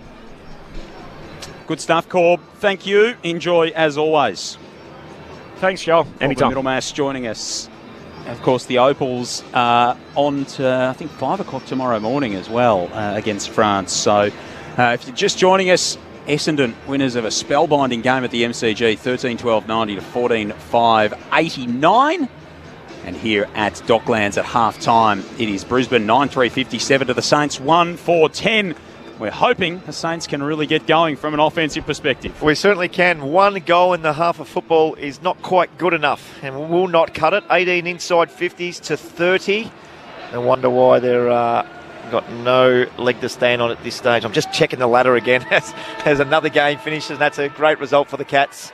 Zach, so you'll be very happy. Third term here on ABC Sport is Brisbane by 47 points at the major break. What can the Saints do in their second half? From the middle, just bounced away from Paddy Dow, who's onto the field, and bursting away Rayner. More of the same. Kicks inside 50. Archie leaves it for Cameron, who dropped it at the last moment, but there's a free kick. It's going the way of Archie, who's pushed into the contest. So Archie will line up, 40 out, tight angle, right forward pocket. Was he pushed from the front, was he? Yep. Wondering how he got that free kick. Umpires were saying, I thought he said in the back, but I'm thinking he had front position. Oh, yeah. Yeah. Wasn't looking at the ball. Front on contact. That's there. So Archie, his last shot at goal wasn't as successful. Had a bounce on the full, missed everything at the opposite end of the field. Tighter angle this time, a little closer though. In he comes. And it's bending back, but not quite enough. Always to the right. First score of the second half, a behind for Brisbane, 9-4-58, plays 1-4-10. The Saints have diced their way outside defensive 50 from the kick-in. Wangadine Miller is along the boundary line, over the boundary line, in fact. It's not a great start for this straight away. We spoke about the 9-1 centre clearances. Sorry, Joel. Out on the full, Leicester, deep entry. Slapped around off a couple of pairs of hands. Morris had it, lost it. Filippo, battle. And now Wilkie. Wilkie comes out to steal at half-back. Just saying, 9-1 centre bounce clearances in the first half. You'd like to think you're going to come out and get the next one of the third quarter, and straight away Brisbane go down and have a shot from a centre bounce. So nothing's changed to date. Hopefully we get a bit of speed on ball and they can take some risk going forward. Steele to Stocker. Back to Steele. The skipper coming off a good performance last week. 3 goals, 21 touches. Kicks up the City side wing. Filippo in front. In front of it all was the ever-reliable Dane Zorko, a 5-time best and fairest at the Lions. Takes the mark. He's having a terrific season again. Yeah. All-Australian season, surely, off half-back. Well, when Coleman went down, you thought, where's that going to come from? And he's just... he is a jet, Dane Zorko. Been amazing. Him and Neil would be right up there for the best and fairest at the Lions this year, you'd suspect. Gets it to Starcevic, Loman over the top. A classic hanger. He dropped it at the last moment on the way down. The Lions, though, at the fall of the ball. Kick comes inside 50. Loman recovered, got back to it. Rushing through was Dunkley, got the hand pass away to Lohman, went the Specky. What about the snap? Is it a goal? We're waiting. We're going to go upstairs. For what? Did it go straight through the middle? It's, I think, being called behind. Oh. Called a behind, and it is a behind. I think that's actually gone through for a behind. It looked like a goal from here. Ball crosses the line on the behind side of the post. This is so one behind for Lohman. It's a fair call. We'll just call it a point, yeah? We don't need to go upstairs for that. Of course not. Surely with the boundary umpire, the goal umpire and the field umpire we can see that, but obviously not. So one behind it is. 9-5 plays 1-4. Margin 49 points. Bit of inside baseball, but the thing we look for as callers is where is the goal umpire and some of that positioning. That was probably the thing that I think did the goal umpire into a trouble there. Yep. That not necessarily in the best position to see whether that was players in the area, but that was why it looked like it went through, because the goal umpire was standing in the middle of the goals. Wanganeen Miller had it at left half back as the Saints bring it out of defence. Kick short to Webster was an awkward one. Stays in Saints' hands. Lovely delivery from Filippo. Unfortunately, Owens dropped it. Was good enough to farm it up to Wood. Shoots the kick inside the forward 50. Higgins couldn't clutch the slips catch. Starcevic blasts it out toward the benches. Did wonderfully well. McCluggage bounced over his head. He made the position, shared it with his former Greater Western Victoria Rebels teammate in Jared Berry. Now down the line to Archie. AFL logo broadcast side. Puts it inside 50. Cameron couldn't mark. He runs onto it, controlled it beautifully, and curls it home. And Charlie's got the Lions revving early in this third term. They skip out to a 55-point spread with Cameron's second of the evening. 10-5-65 to 1-4-10. 4.5 minutes gone third term before the thoughts of Boomer Harvey and Zach Tui. Let's send it downstairs to Jess Webster. Just confirming the Saints activated their sub at half-time. So Paddy Dow's come into the game for Riley Bonner, which is a tactical sub. But I just noticed that the physio has been trying to run out to Paddy Dow for the last few minutes because they forgot to put the GPS tracker in the back of his Guernsey. So he's finally got the GPS on so they can track his data, and he's out there in the middle at the moment. Well, before you go, Zach, I just want to bring our attention down to the one-on-one versus McCluggage, a senior, experienced player versus young Filippo, I should say. Just a nudge underneath the ball, take him off the line and get it, and then a beautiful finish to Charlie Cameron. But that's a difference right now, isn't it? Just that seniority versus a younger group. They need to get a bit more physical, the Saints, at the minute. Back in the middle, Stocker wins the clearance this time.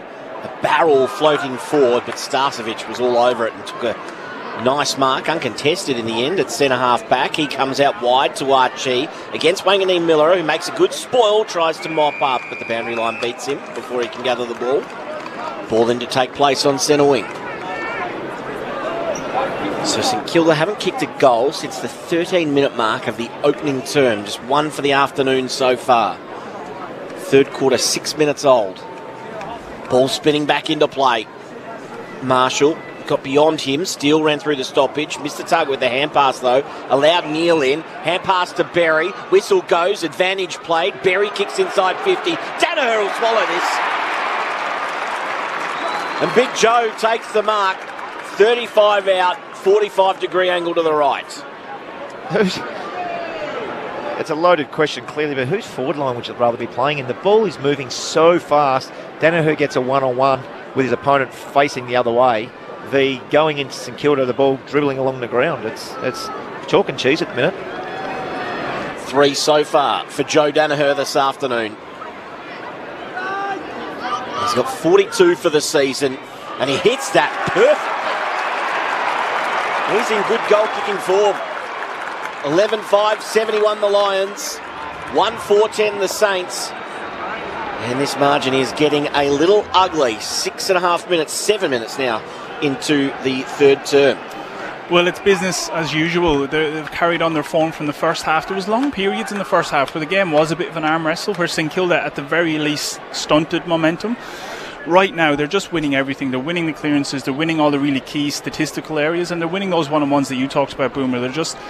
This is not going to get good for St Kilda, and the problem is, if you watch St Kilda, they've actually been trying to switch it. They've clearly gotten that message at half time to look to use the ball, and with this margin continuing to blow out, some players will start to play it safe and some players won't, and that mixed messaging is going to not be good.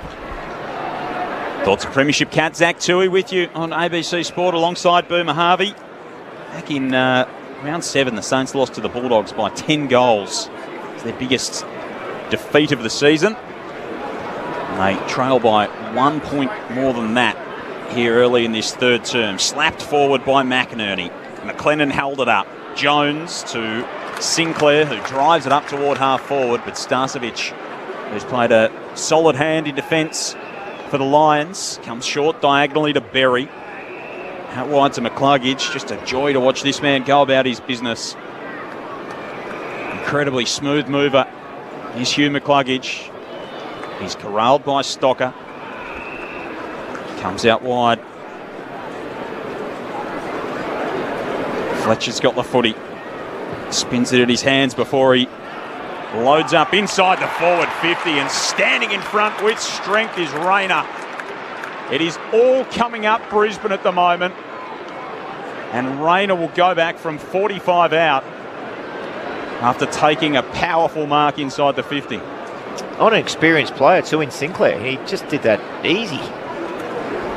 And unfortunately, right now, this looks like men playing against boys. And even at the clearances that Zach was talking about, Brisbane doing it cleanly. Everything St Kilda get, it looks like they're working super hard for. So Rayner looking for another Lions goal. This is a mauling. The Lions are roaring. 12-5-77 to 1-4-10. 10 goals in a row for Brisbane. We're 9.5 minutes through the third term on ABC Sport. Yeah, midfielders who can kick goals. I guess he's traditionally a forward, isn't he? But he's playing a lot in the midfield now, and midfielders kicking goals is just about the most precious commodity in the game, and they've got them in abundance. He's starting to play that role where he starts forward but comes up and gets involved in all the stoppages at half back and works super hard, and that's the endurance part that you were talking about. In his first 3 or 4 years, he didn't really have. Now he's clearly built up a base that he can get there and then get back inside 50 and take one-on-one contested. And he is a monster, so he's going to get mismatches doing that role, because you can't send your big body mid to him if he starts half forward. Back in the middle. This is getting ugly for the Saints. Stocker tries his best, snaps inside 50. Ball bounces end over end. Andrews is there, as is Fletcher, tracking it back. You'll see it over the boundary. No, he kept it in the end.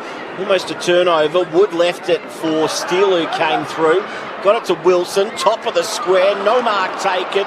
At the spillage, it's all Brisbane. Starcevic dribbles a kick out of there. Leicester only just got rid of it. Was looking for the boundary line, couldn't find it. Now a chance for Membry. Buys himself a little bit of time. Off to Sinclair. Sinclair from 40. Tries to snap. It's bending, and it's rushed through all the way across face. Looked like it was going to go through or behind, but across the face of goal. And we'll have a ball in. Left forward pocket for the Saints. 6 inside 50s for Brisbane this quarter for 3 goals. Great efficiency.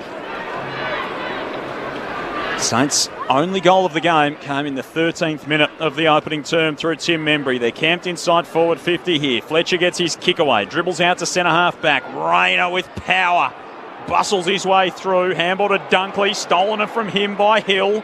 Now Leicester, the milestone man, kicks up and down on the edge of the defensive 50. Oh, beautiful hands from McCluggage. Farmed it up. High kick from Ashcroft down the line. Is marked by Battle.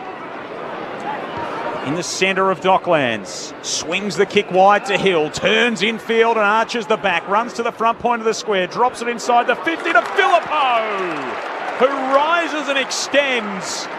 Pulls in the mark within 25 of goal. And almost 2 quarters after they last struck, the Saints have got an opportunity here through their young star. So that's the inconsistency I'm talking about. Brad Hill marks that football, turns and goes, and something happens. We're just not seeing that enough from the Saints at the minute. I'd love to see him do that a little bit more. Sinclair get involved. Jones, who's got a little bit of power and speed, do the same. One of 2 inclusions off a hip injury. Matthias Filippo, classy operator, and shows it there. The Saints need to get going. They need to do so in an awful hurry. And finally, they've got their second goal on the board. Their first coming at the 14-minute mark of the first term. Their second at the 12-minute mark of the third. 2-4-16, plays 12-5-77. 12 and a half gone in this third quarter on ABC Sport. Your experts are Boomer Harvey and Zach Toohey. Zach, as a forward, that's what you want. You want speed on ball. You get the ball one-on-one. Give yourself a chance, don't you? Yeah, and look, if they can kick another couple of goals, we probably don't expect them to come back from this margin. It's really significant, but it's at a point now where you might as well throw caution to the wind. You've gotten a goal, you've kind of stopped them, stopped their overwhelming momentum, and like we said, every positive passage of play the Saints have done today has come off the back of a more rapid style.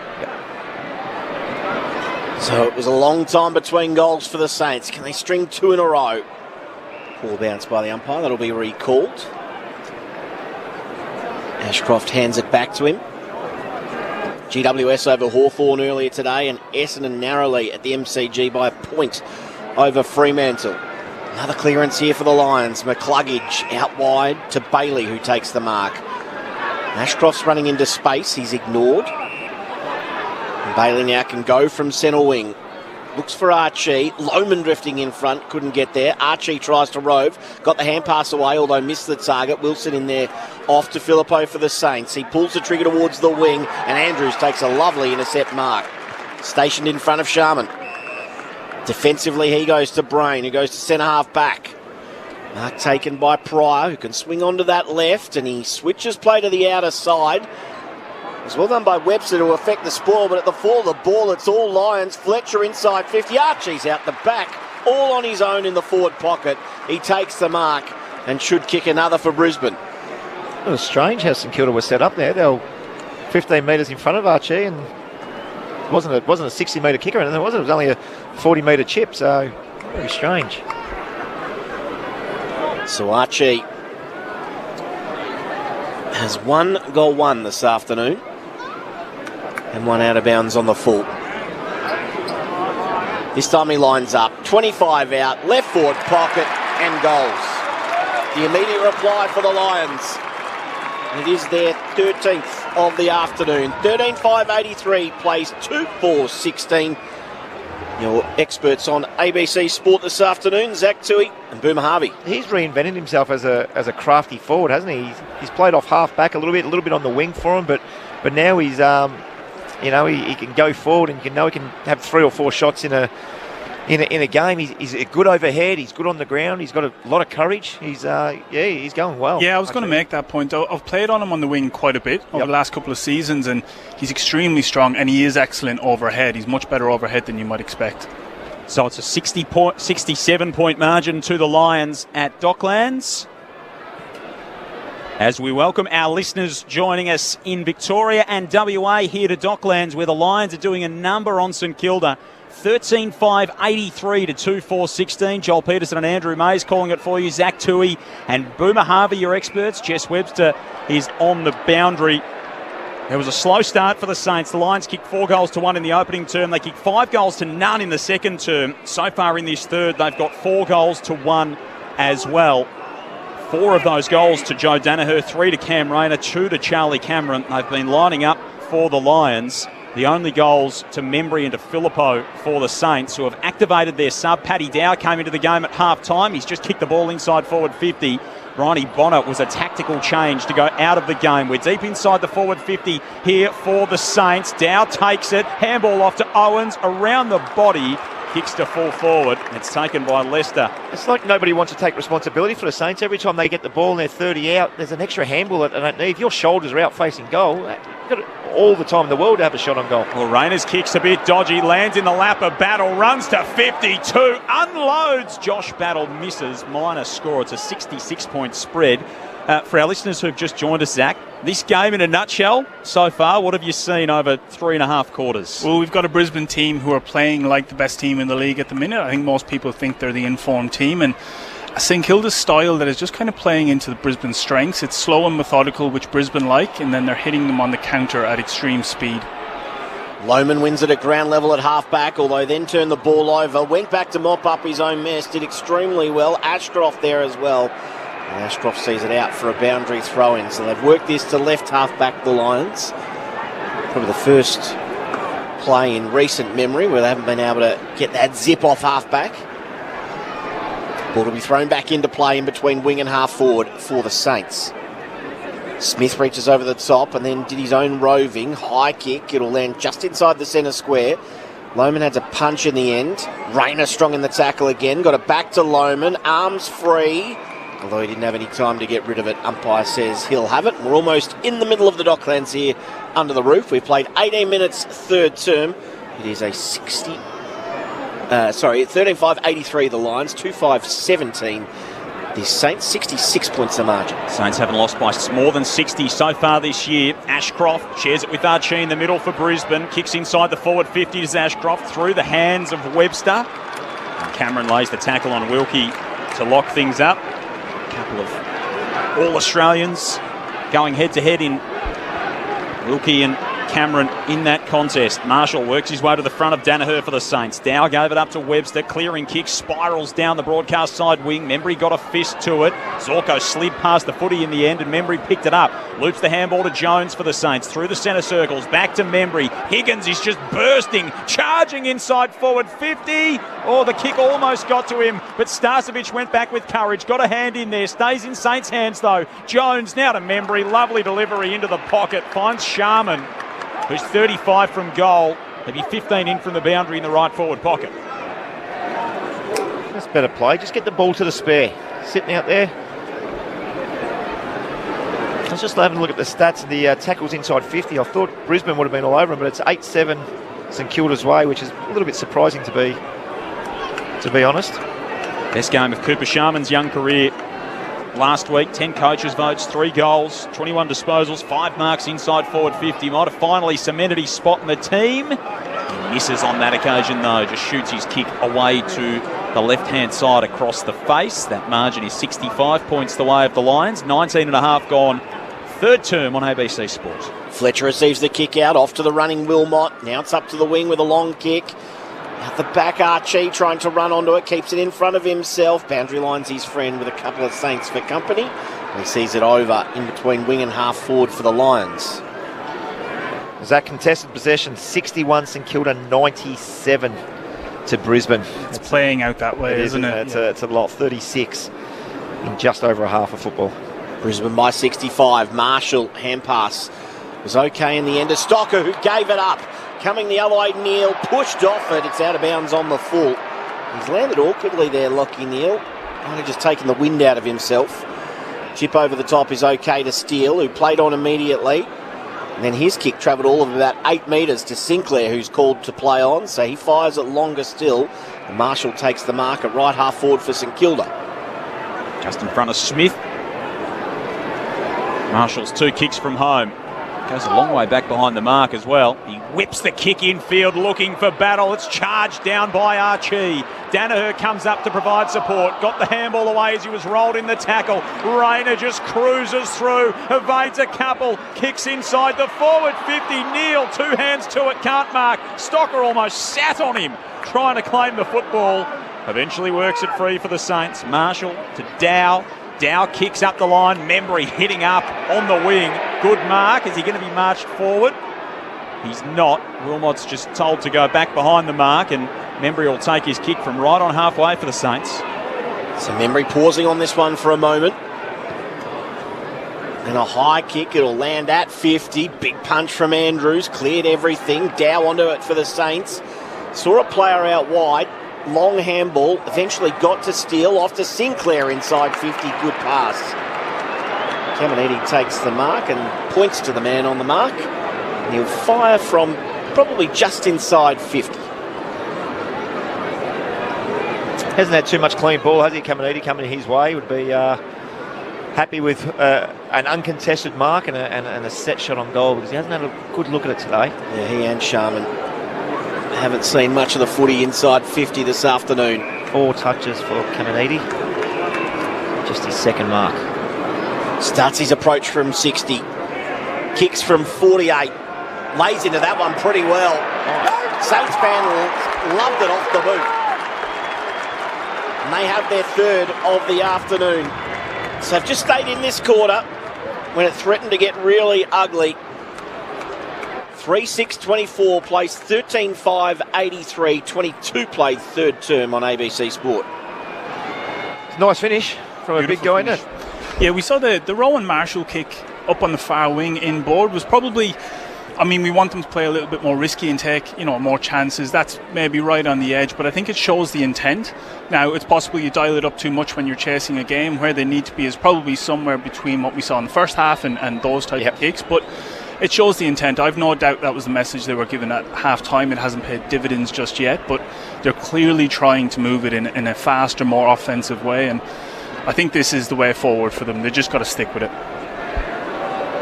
Premiership cat Zach Tui alongside Boomer Harvey on ABC Sport. Dunkley's on the end of the hit out here, but can't come away amid the tackle from Filippo. And the Rucks duel once more. Marshall might have had the better of it. The Lions with the clearance. Cameron takes a good mark opposed to Wanganeen Millera. From 70 out from home, the set-up kick to the top of the goal square. Rising high was Morris. Taking it down there was Wilson. So a couple of rookies in that contest. Oh, Butler got collected awkwardly. Coming over the top there was Brain. And Dan Butler going back with the flight. Was able to stay in that contest. Got collected. Shoots it short to McLennan. First game, he was a late inclusion for Ryan Burns. Eric Hipwood not out there for the Lions. He's out with groin soreness. Burns missing through illness. Dow, the activated sub, out there for the Saints. And Bruce Reville yet to take the field for the Lions. His memory on halfway for St Kilda. They've kicked 2 of the last 3 in the game after the Lions kicked 11 in a row. Membry kicks inside the forward 50. Charging up was Owens to meet it. Handball to Steele. 70 from home. Runs into Dunkley. It was a brick wall. Got it off to Wilson. Wilson for St Kilda. Kicks inside the 50 and spotting up a target in Wanganeen Millera, who marks 47 from home. He's got some composure for a young guy, hasn't he? Darcy Wilson. Found a spare there, but it was just the first 3 or 4 steps. Just very fast. Great vision and great execution in the end. Isaiah Wanganeen Millera, really the only thing that he hasn't done all that well this season is hit the scoreboard. 1 goal 6 from his 18 games, playing mostly across half-back and the wing. 6 goals 14 in his career. He'll kick from right on the paint of the 50. It starts left and it stays there. Minor score. Margin 58 points the way of the Lions. 25 gone in the third term on ABC Sport. First score of the afternoon for Wanganeen Millera. Zorko to take the kick, and he goes straight up the middle to Danaher. What a kick that is. Travelled all of 55 metres. Now Danaher can spin and go. He goes to half forward. Cameron's out the back. If this does get over the back, McLennan. Magnificent mark in his first game. They were gone for all money with Charlie lurking out the back. But that is a wonderful interception. He gives it to Wilkie. Then he goes short to Sinclair inside the centre square. So this is the difference. Brisbane wheel and go and just kick to a contest. They're happy to do so and try to win the one-on-one. St Kilda, they've got to be perfect and slow though. Sinclair to Steele to Wilson, out at right half forward, 70 metres out from goal. Spins the yellow Sherrin in his hands before he drops it onto the right of his orange boots. Kicks to full forward. Caminiti ripped it out of the air. Terrific pack mark, not paid to him in the end. She had good purchase on it. Berry's come up with it. He swings it across the defensive 50 to Hipwood. Thought about the short, back toward the defensive goal. He just kind of lopes away. He's been dawdling in that pocket already once in this game. Eventually he kicks short to McCluggage. Lions by 58 points. 26 and a half gone here in this third term. They led by 15 at quarter time. And they're up by 47 at the main break. Starcevic goes wide looking for Rayner. An awkward kick bounces out of play. And it'll be brought back in with a boundary throw-in. Right in front of the interchange benches. It was Loman, in fact, who kicked it to him, Maze. They looked nothing along. Toss back into play. Marshall gave it up to Brain of the Lions, then to Berry inside 50. Charlie's in a one-on-one. Well done by McLennan, just to knock the ball away from him. Now he's gone though. Grabbed it eventually, and Charlie grabbed him. And that was good night. So Charlie to line up from probably 50 out, 45-degree angle to the left. You got perceived pressure that Zach was talking about before. Then you got pressure. And that was pressure. He read that. He knew that he was just going to take him on, and then he had nowhere to go. And he just, the last 2 steps accelerated and pinged the arm too, which was a great tackle. He was almost happy for him to take the He ball. was. Yeah, that's exactly. Yeah, exactly. So Charlie Cameron, he's already got a couple this afternoon. This for his third. It's got under that a little bit. It's across the face of goal. In fact, didn't make the distance. It's punched through for one behind. 27 played third term. 13-6, 84 plays 3-7-25. Margin 59 points. First goal for the Lions in almost 15 minutes of footy. And the kick in, Saints go long to the city side wing over the head of Membry and Caminiti. As Harris Andrews is picked up by 4 Lions over there as the ball's going to be thrown back in. No, you can't wait for... Is he waiting for those ruckmen to get over there? 40 metres away from the contest. Big fellas just loping their way over there, Boomer. McInerney and Marshall.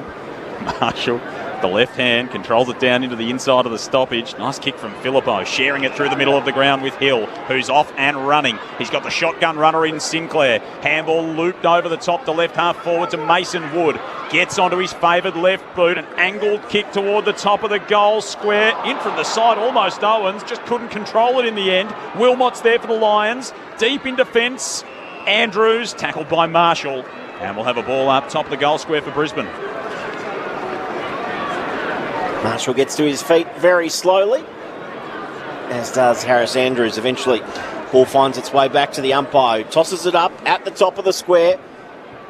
From the stoppage, Berry might have got one high, and he did. Jones, his tackle just slipping over Berry's shoulder. So a free kick for the Brisbane midfielder. Right back pocket.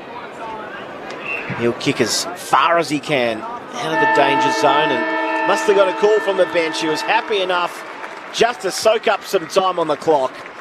And another productive quarter for the Lions, where they kicked 4 goals to 2, although St Kilda were able to steady after the margin got out to 67 points at the 15-minute mark of that third term. 13-6, 84 plays 3-7-25 at three-quarter time. A 59-point advantage for the Brisbane Lions. Joe Danaher has 4, 3 for Rayner, 2 each for Archie, Morris and Cameron. Meanwhile, for the Saints, 1 to Filippo, 1 to Membry and 1 to Caminiti. So three-quarter time here at Docklands, and the Lions are doing their premiership credentials no harm at all on a weekend where there's been a few falters and stumbles across the top echelon of the AFL table. The Lions have come here to Melbourne and they are making a statement against the Saints. They lead by 59 points. Earlier today, a 2-point win to the Giants, a 1-point win to the Bombers at the MCG. Here at Docklands, though, it's a big lead to the Lions with a quarter to go. 13-6 plays 3-7. Final term coming up as well. The thoughts of our experts, Zach Toohey and Bruma Harvey, very shortly. This is Sunday Footy on ABC Sport. Get a unique perspective on the world around you through ABC iView, like with Australian Story. Notable Australians, amazing lives. I got kissed on the arse by that rainbow, no question. 7:30. What were you most afraid of? Never see family again. Four Corners. I think I'm done, guys. Are you walking out, really? Nemesis. They destroyed each other's governments. Politics is personal. And Landline. Once you've seen it, you can't unsee it. Always free, always informative on ABC iView. This is ABC Sports coverage of the 2024 AFL season. Every match on the ABC Listen app. Look for the AFL button. Puts it inside 50. Cameron couldn't mark. He runs onto it, controlled it beautifully, and curls it home. And Charlie's got the Lions revving early in this third term. Hand pass to Berry. Whistle goes. Advantage play. Berry kicks inside 50. Danaher will swallow this. And Big Joe takes the mark. 3 so far for Joe Danaher this afternoon. And he hits that perfect. He's in good goal-kicking form. Loads up inside the forward 50 and standing in front with strength is Rayner. It is all coming up Brisbane at the moment. So Rayner looking for another Lions goal. This is a mauling. Swings Takes the kick wide to Hill. Turns infield and arches the back. Runs to the front point of the square. Drops it inside the 50 to Filippo, who rises and extends. Classy operator and shows it there. The Saints need to get going. They need to do so in an awful hurry.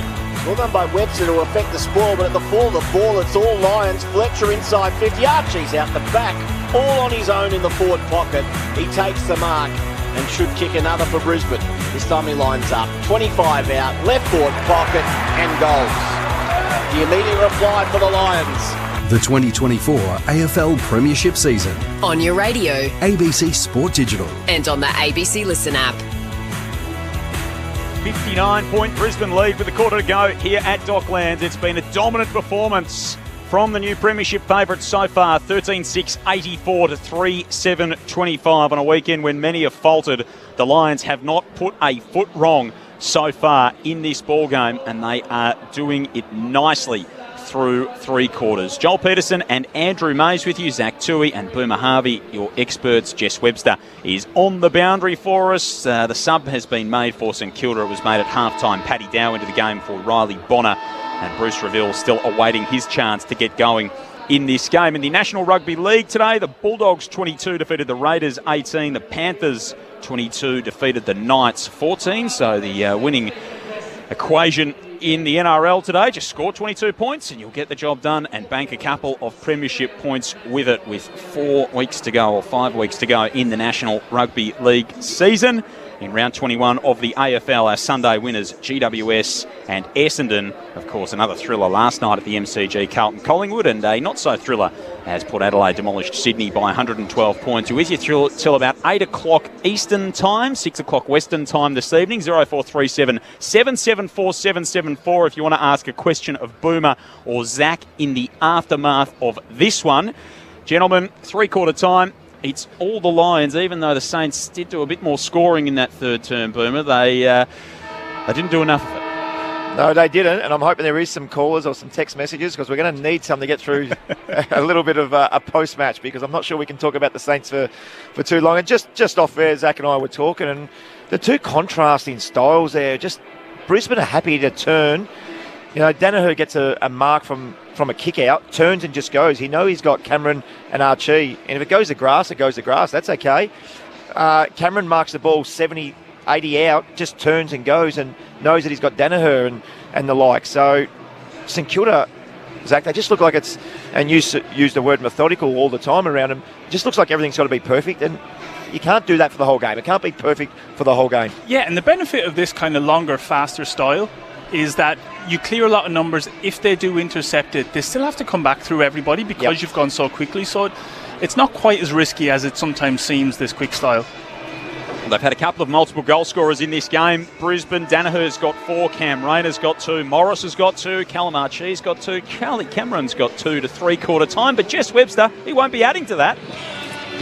No, Joel, I'm just sorry. I got a bit distracted. I'm looking at the Lions bench. The sub has been made at three-quarter time. Bruce Reveal's coming in for the Lions. Charlie Cameron has ice on his left hamstring. So I'll chase up with the club to see if that is precautionary or if there's something more serious going on there. But Charlie Cameron out of the game. Bruce Reveal to come in for the last term. Geez, not a time of the year where you want to run into any of those sort of soft tissue injuries. No, not at all. With of course, 3 weeks to go after this one in the season. That's going to be an interesting watch for Charlie Cameron. Last term underway.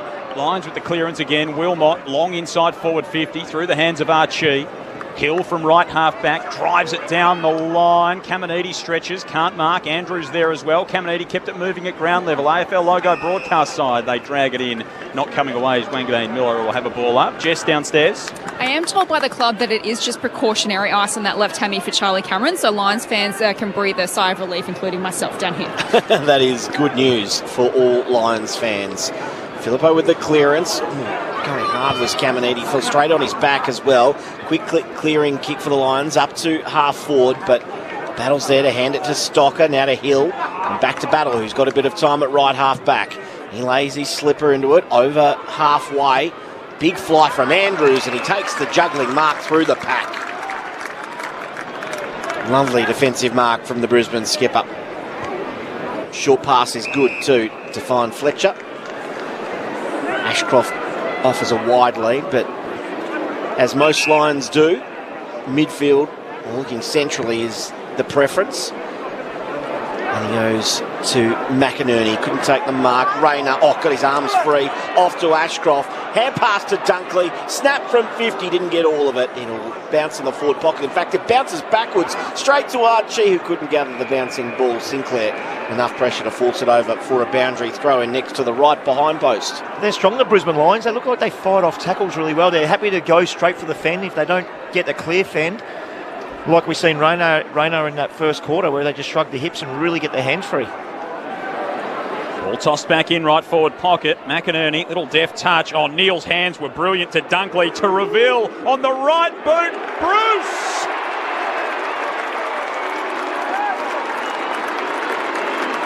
The chants ring out around Docklands from the Lions supporters. Kicks his 4th goal of the season and of his career.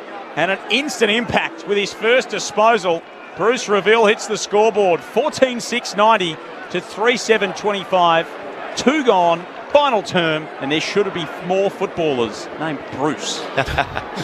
It's a little bit different, especially for a younger guy to come through the name Bruce. We had Neil playing at the MCG today, Neil Erasmus for Fremantle. That's my dad's name, so that's an older name. But another clearance for the Brisbane Lions inside forward 50. St Kilda just got to be a lot tighter, and exceptional hands from their Brownlow medalist in Lockie Neal, who set the goal up. But it was a nice finish too, wouldn't it? It'd be nice to come on and be 10 goals up or whatever it is, 11 goals up, and have a free little shot at it like that.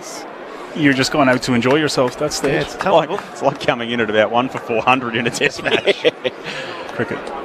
From the centre clearance, Dow wins it. Rush kick forward, it'll land at 50. Andrews led his opponent to the ball and took a lovely defensive mark. Flares it out wide by foot. Dunkley has it on the wing. You can actually hear Darcy Wilmot screaming in the FX mics downstairs, and eventually he ends up with it. And he's pretty happy about it too. The crowd give him a clap as well. Fantastic. Sounded like a seagull, didn't he? He did. Good Yarrambat boy, where I'm from, Darcy Wilmot. He goes inboard, and then Bruce has it. Already a goal from his first kick this afternoon, the sub. He goes long. That's a penetrating kick right to the top of the square. No mark taken. At ground level, they fight on. And a big tackle by Wilkie ensures that Smith is going nowhere. We'll have a stoppage at the top of the square. Quick ball up. Marshall tried to win it down. Ashcroft tried to burst through. Neal somehow did. Gave it to Bailey, who squeezed it in. How they got that ball free was amazing. In such congestion and amidst a number of tacklers. 3-7-25 the Saints, 15-6-96. Bailey has his first of the afternoon. Well, it's probably a little bit late for damage control, Boomer, but at what point do you start thinking about the margin? Because, okay, the game is obviously well and truly beyond the Saints. Is there a psychological aspect that you don't want this to get to that triple figure mark? Because that's where it's trending. Absolutely. Nobody wants to get beaten by 80 or 90, but when you see the 100 in front of it, it's just demoralising, isn't it? But I'm going to harp on it, and we'll talk about this after the game, but that was another clearance. They just couldn't wrap up Ashcroft. He just gets a little boot to the ball, keeps it alive, and when you're 10 metres out from goal, something's going to happen more times than it's not. So yeah, it's disappointing from the Saints. It's fantastic work from Brisbane on a positive side of it, but Saints have just got to be better. So their 60-point loss to the Dogs earlier in the season, the Saints, was their biggest loss in the last 3 seasons. I think they're just checking whether this has hit the post. As, it was very close. Things have held up in the middle. Come on, get on with it. It's a goal. Can we go and... Should be another rule. Should be another rule. Even if that was a point, it doesn't really matter in the aspect of the game. Let's just have it doesn't really matter rule. If you can't tell within 20 seconds of looking at the vision, get on with it. So perfect bounce in the middle. Marshall slaps it down, but it's sharked by the Lions again. Their centre bounce clearance has been something to behold today. Rayner's handball across the centre circles, dribbles its way in front of Neal, who sockers it off the ground. Could only find Hill on the end of it, and he drop-kicked it out of play, out of bounds on the full. Brad Hill. Big week for the Hill family. Welcomed another child into the world, Charlie, he and partner Sammy. Dunkley at centre-half back. He was here on Friday night to see his great mate Adam Treloar in a milestone game. Dunkley chips into the centre of the ground for Fletcher. Looked like he was on babysitting duties. Yes, absolutely. Fletcher wobbles a kick inside the forward 50 and finds Bailey, who falls to his backside while he takes the mark 40 from home. You talk about the 100-point margin, Zach. I think we're not too far. We're probably only 10 minutes away from it happening. Zach Bailey will go back and have a shot. In the meantime, the margin is already a game-high 71. He can make it 77. A little bit quiet today, Zach Bailey, but we know that he doesn't need many touches of the footy to have a big impact. 12 disposals, kicked the last goal of the ball game. And Bailey's got 2 in a row. And the Lions lead continues to grow. 16-6, 102 as Brisbane raises the bat. The Saints marooned at 3-7-25. 7 gone, final term. Jess Webster's boundary side for us on ABC Sport.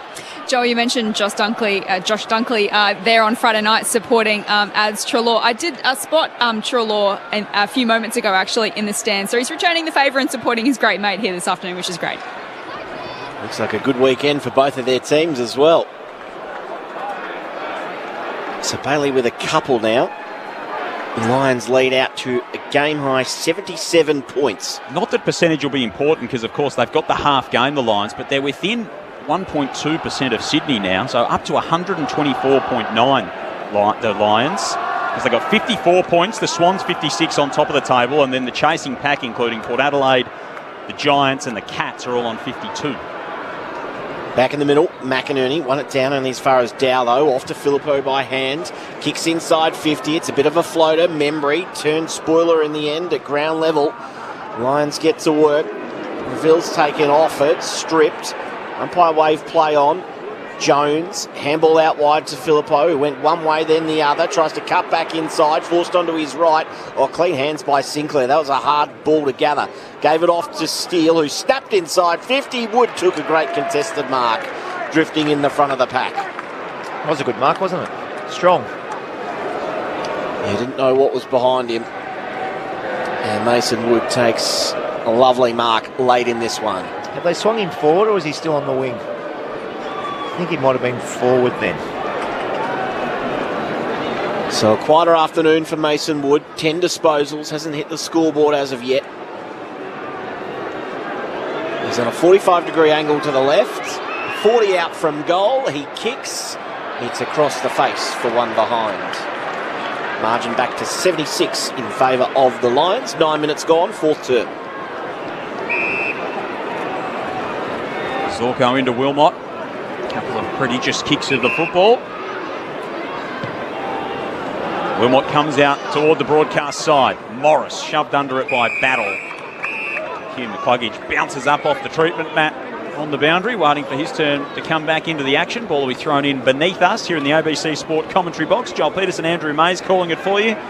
Zach Tui, Boomer Harvey, your experts. Jess Webster on the boundary. 0437 774 774.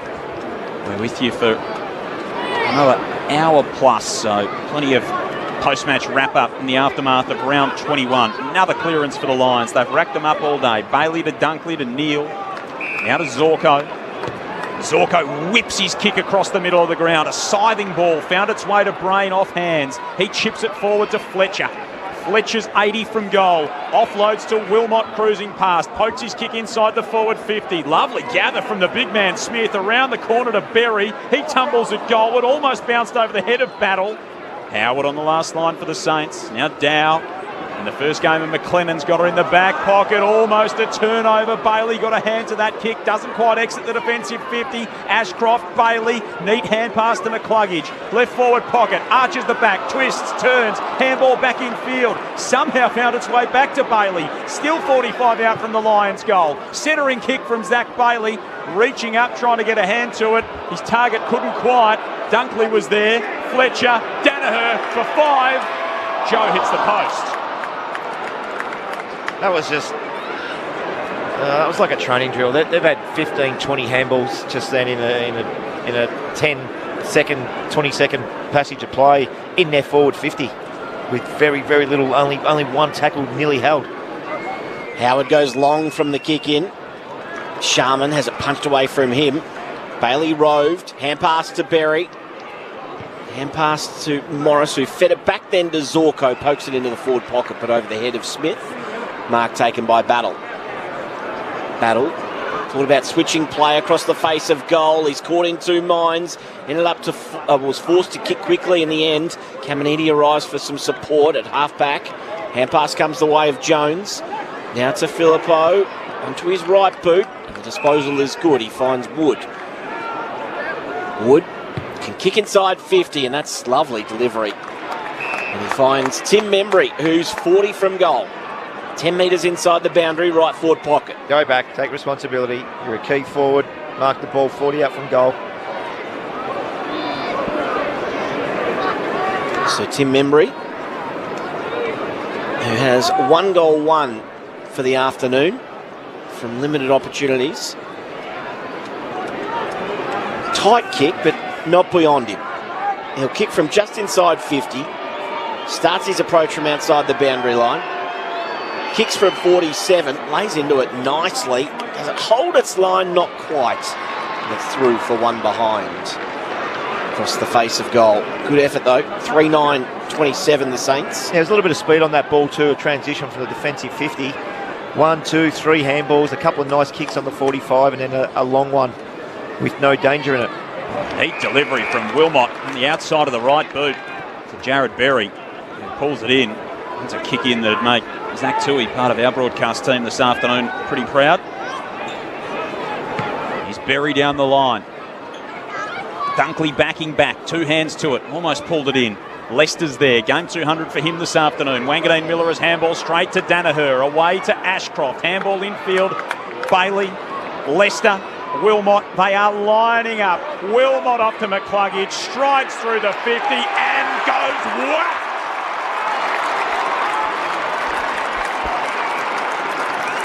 Another hammer blow from Hugh McCluggage.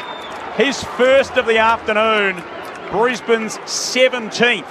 17-7, 109.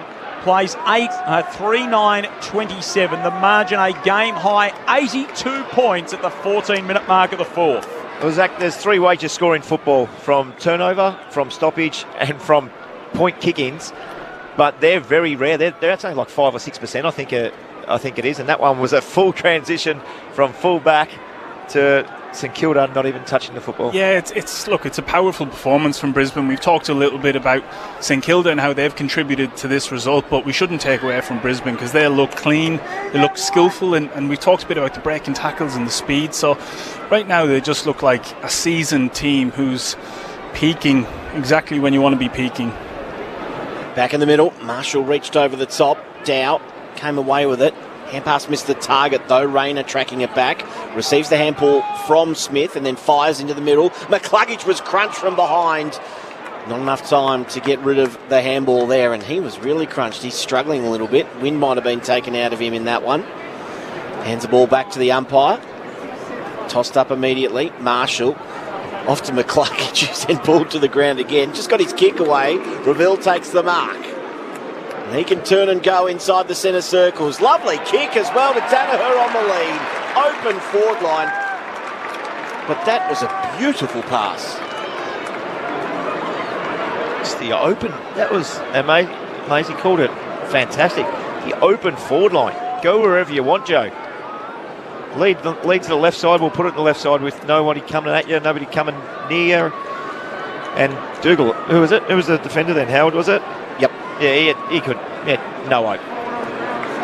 So in comes Danaher. Already has 4 this afternoon. This for number 5. It's out to the right for one behind. 5 goals, 3 now for Joe Danaher this afternoon. Feel like there might be a couple more in the offing later on. 17-8, 110, plays 3-9-27, 15 gone, final turn. To be fair, that's probably a pretty accurate day for Big Joey. 5 goals, 3, it's good return. Love watching him play though, he's an excitement machine. Wilson, marked the kick into the centre of the ground for Butler. Hands it off to Wanganeen Miller. A driving kick inside the 50. Caminiti's out the back. Oh, it didn't sit for him. And Brain got there first. Handball to Lester in the right back pocket. Lester pulls the lob wedge out outside the defensive 50. Marshall was wrestling with Smith, and they both conspire to see it across the boundary line. It'll be thrown in. 65 out from the Saints goal. Left half forward. They trail by 83 points. A game-high lead for Brisbane. 16 and a half gone in the final term. Earlier today, only 3 points in the opening 2 games. GWS by 2, Essendon by 1 over the Dockers. From the stoppage, no clearance, and players mill around. A couple wanted holding the ball. McCluggage on the bottom of that pack as he gets to his feet. Ball up to take place. Smith reached over the top. Flying through the stoppage was Neil. Took it cleanly. And then his kick to Reveal. Just missed him. Bounced in front. He had to get rid of it. Wanganeen Miller is there. Gets the hand pass away. And the kick inside 50 from Filippo. He's a little misguided, and Zorko is able to take the intercept mark. He goes short to Pryor, who's called to play on. Wasn't 15. Pryor off one step. Over the head of Lohman. Out the back, McLennan was waiting for the ball to sit. Archie picked his pocket. Hand pass back to Neil, who kept on running from the stoppage. On a plate again for Joe. And Joe will go back and kick from 50, about 10 metres inside the boundary, and right half forward. That's some good service, hasn't he? Yeah, I'm feeling for Howard at this stage, because again, you called it a few moments ago. That's just clean space for the forward to lead into. There's virtually nothing you can do as the defender. So Joe Danaher, 4 goals, 3 for the afternoon. This for a handful. Kicks from 48. It's across the face. In fact, it's not going to make the distance, and it's punched through for 1 behind. An old coach of mine used to say, not even Superman would stop that, and it's exactly right. When there's no pressure on the ball carrier, and Lachie Neale can just run in and have 5-6 seconds to take his time and deliver it, it makes a huge difference.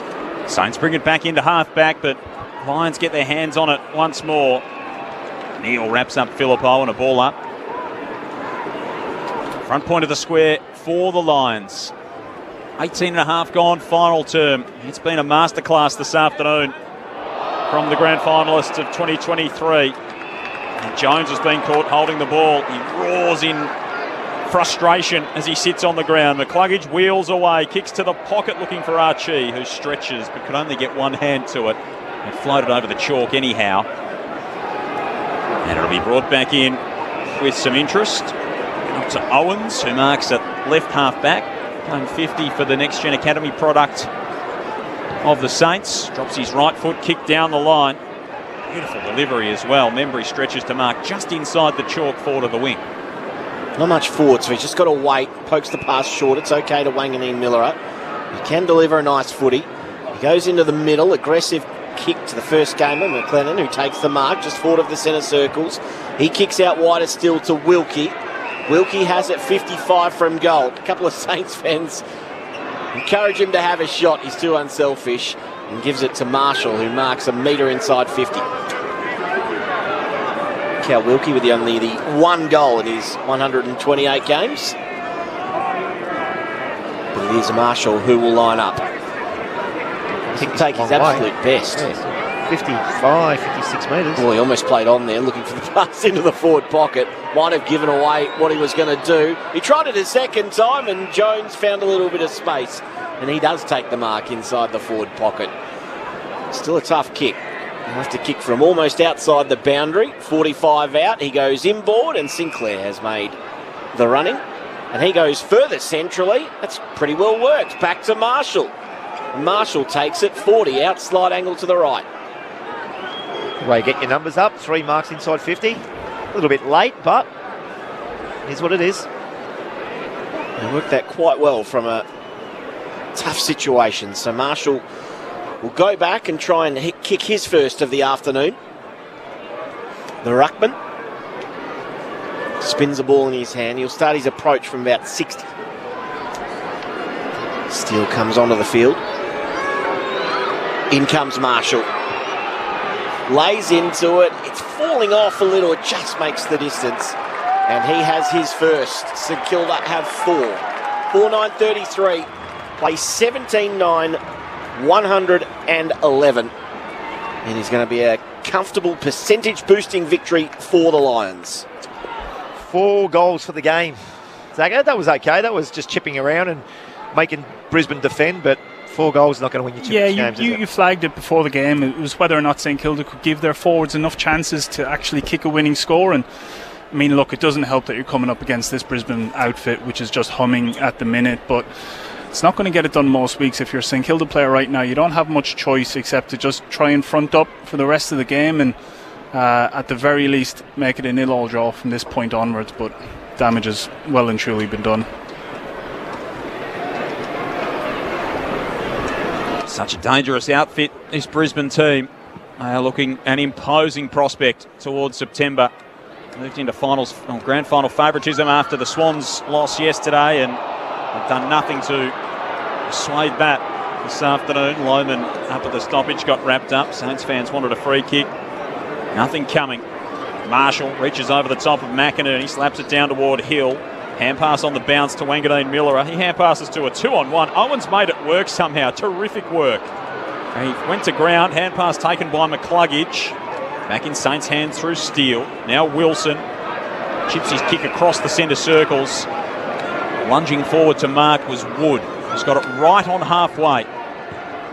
Left foot kick. Almost marking Caminiti. It just floated over his head. Harris Andrews takes it on his chest. That's his 14th mark for the day. And a few spoils to go with it probably could have had nearly 20 because he spoiled 4 that he should have marked. Kick out wide. Can't find Bailey. It's run out on the city wing and we'll have it thrown back in. 17-9-1-11, 4-9-33. Joel Peterson, Andrew Mays with you on ABC Sport. Jess Webster on the boundary. Zach Tui, Boomer Harvey, your experts. 0437 774 774 with you through until 8 o'clock Eastern time, 6 o'clock Western time. So if you've got a question in the aftermath, shoot it through on 0437 774 774. Rayner gave it away on that occasion. Filippo tried to dodge the tackle. Ball was dislodged. Now the hand pass inside to Neil, who gets past one, kicks inside, attacking 50, right to the top of the square. Joe was waiting out the back, didn't quite get there. Archie hit it hard from the front. Ball dribbling, can Joe get there? He tries to keep it in. He does in the end. And then Wood, happy enough to see it back to Wanganeen Miller, who waited for the pressure to come, and Archie shoves him over the line for a rushed behind. 17-10-1-12 the Lions, 4-9-33 the Saints after 24 minutes in the final term. Wood takes the kick in at half-back, hands off to Steele, has a bit of a fumble. Reveal there to apply some pressure. Back to Wood. Low kick up the wing. Counts nicely for Membry. Controls it in with his right hand. Handball back to Hill in front of the interchange gates. Drives the kick inside the forward 50. Higgins has been soundly beaten by Starcevic today. And the Lions defender sees another one out of play there. Yeah, it's not the kick that Higgins wants, though. He doesn't want to in the air slightly to advantage. He wants it low, hard. He wants it along the ground if he can. Starcevic is going to beat him one-on-one every day of the week. Just the 4 touches for Jack Higgins. That service has been lacking, as you say, Boomer. And the clearance here for the Lions after Sharman bashed it inside the forward 50. It's taken by Neil. He spreads the kick across the defensive 50 to find Bailey. Comes back now to Pryor. Chris Fagan said during the week that Jackson Pryor played the best game of his AFL career last year. The challenge has been getting him to feel like he belongs. Hopefully he does that. And he's playing in wins like they've delivered today, the Lions. It'd be hard to feel anything like you're a part of something very good indeed. Long kick down the line from Starcevic. Morris got a hand to it. It's dragged underneath. And we will have a stoppage. Centre of the broadcast wing, Lions by 79 points, 25 gone in the last. Ball tossed up, McInerney won it down, Steele in traffic, off to Sharman, now to Hill, to Wanganeen Miller, who was dispossessed, and then it's a wave of Lions. McCluggage, hand pass, ends up with Reno, who's tackled from front and behind. Good defence by the Saints. Wanganeen Miller comes away with it, takes the advantage, off to Hill over the top. He has it on the wing. Couple of metres inside the boundary. And then he just lobs it up to right half forward. Oh, Owens with a massive fly from the side. Landed straight on his back too. That'll take the wind out of him. Short pass is okay from McCluggage and he finds Fletcher. Fletcher goes into the middle to Neil. Back to McCluggage. McCluggage switches the angles. and finds Archie at centre half forward, off to Danaher, who couldn't take the mark. Howard could spoil at the end, and Danaher with the soccer off the ground. Inventive in the left forward pocket. Problem is he missed the target by 20 metres. Goal kick. He had about 5 seconds to bend over and pick up the ball if he really wanted to as well. I think that might have gone out for a throw, Maisie. Not quite a goal kick. The kick to Danaher actually should have been a little bit better, Archie. Don't think he put in enough space. Just gave Dougal Howard enough time to get over there and get a fist in. Joe needs a bit of practice with the round ball. McInerney dropped it down low at the throw-in. Battle there, searching for it at fullback. Hands it off to Wilkie. It's Brisbane team that's won 9 in a row, or 8 in a row, looking to make it 9 or inside defensive 50. Dow's had an awful moment, spilled it away to Smith, and a Bailey who rams through his third and puts the cherry on top of a beautiful Brisbane cake. And that'll make for some nice eating this evening for the Lions fans. 18-10, 118 to 4-9-33. 85 points, a game-high lead for Brisbane. 27.5 gone in the final term. Yeah, the result has been kind of guaranteed for quite some time now. It's almost at a point where, especially with the Charlie Cameron scare, if you're Brisbane, you're probably thinking, let's just make sure we get everyone through. But another excellent goal. Pressure has remained extremely high right throughout. It's an outstanding performance. Zach Bailey there kicks his third for the quarter, and just going from 19 touches and a goal maybe to having 19 and 3 goals as a small forward is a huge game from a small forward. He can finish beautifully, Zach Bailey. We saw that in the grand final last year. Maybe they'll get another chance on the big stage again, Brisbane. From the middle, Membry leading target. Marshall back with courage after the initial ruck contest. Drifted inside 50. Took a good mark, the big man. 40 out directly in front. We've said it so much times, but Membry marks that ball there and turns and goes. That's the difference. In the first half, they would have sat on that ball, waited for the perfect option, which is there, but it just gives Brisbane time to get back and support their defence. So 85 points the margin at the moment in favour of the Lions. Just to make it 79. Marshall kicks from 40. High ball. Does it hold its line? It does. And Marshall has a couple in the last quarter. Margin back to 79. The big ruckman has 2. 18-10, 118. St Kilda 5-9-39. 28 minutes played in the final term. Yeah, we've seen St Kilda play some excellent footy this year, and this might be one of those performances that you maybe just chalk down as a slight anomaly, playing against an excellent side, as we've said, but they're capable of much better than we've seen today. So unfortunately for us, we actually have these guys in a couple of weeks, and typically playing good teams off the back of poor performances is not when you want to get them. So still on edge.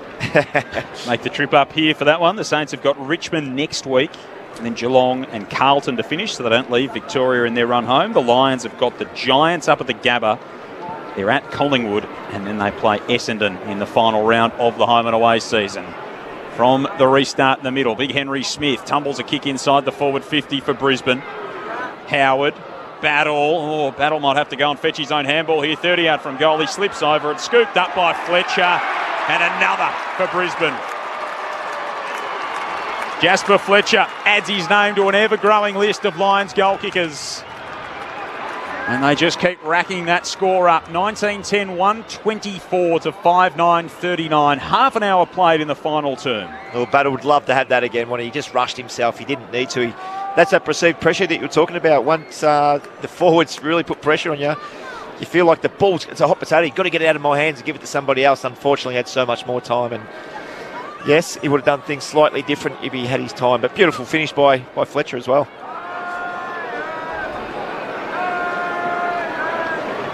How many goal kickers is that, Joel, today for the Lions? 9 I've got. Yep. And it's good spread, isn't it? Only the 3 with singles, so 6 multiple goal kickers among those. They had all, at one stage, all 5 or 6 of their goal kickers all had multiples. Scoring never really been an issue for this Brisbane Lions outfit. They've got so many avenues to goal. In the middle, we'll have another stoppage as the midfielders gather around. Marshall happy enough to fight on once again. Dunkley gets to his feet.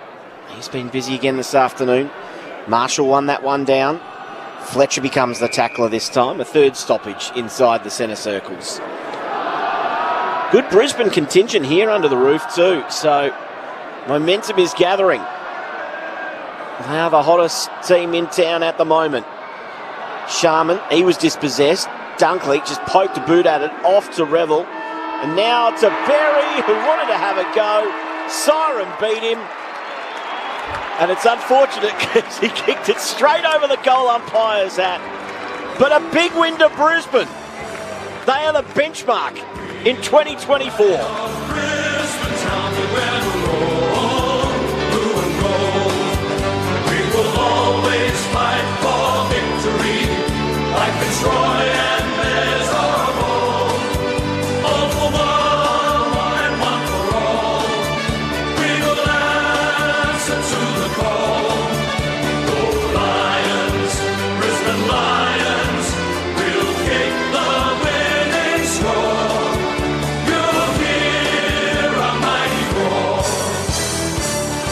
So a big win for the Lions. They came out of the blocks quickly, and St Kilda never really in this after they conceded 4-1 in the opening term. The final score here, 19-10, 124 to St Kilda, 5-9-39. Goal kickers, 4 to Danaher, 3 to Bailey and Rayner, 2 to Archie, Cameron and Morris, and 1 to Fletcher, McCluggage and Revel. For the Saints, 2 to Marshall, 1 each to Membry, Caminiti, Philippou, and that was it on a very quiet day for St Kilda. The Lions are looking good this season.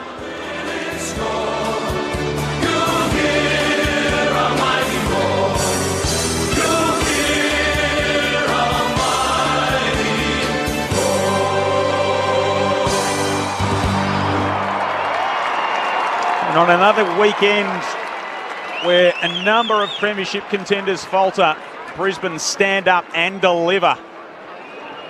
They are the premiership favourites, and they move to within 2 points of the ladder lead, and a healthy percentage boost as well. They sit 2 premiership points behind Sydney and 1 percentage point behind them.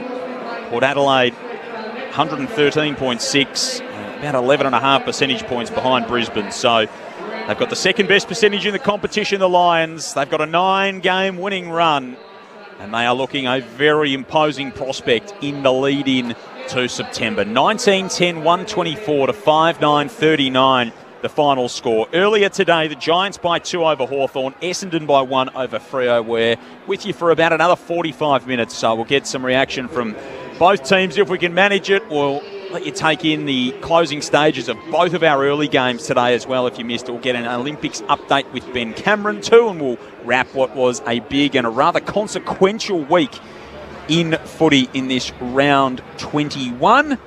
85-point win to the Lions. Our experts are Boomer Harvey and Zach Toohey. In the end, Zach, it was pretty clinical from Brisbane.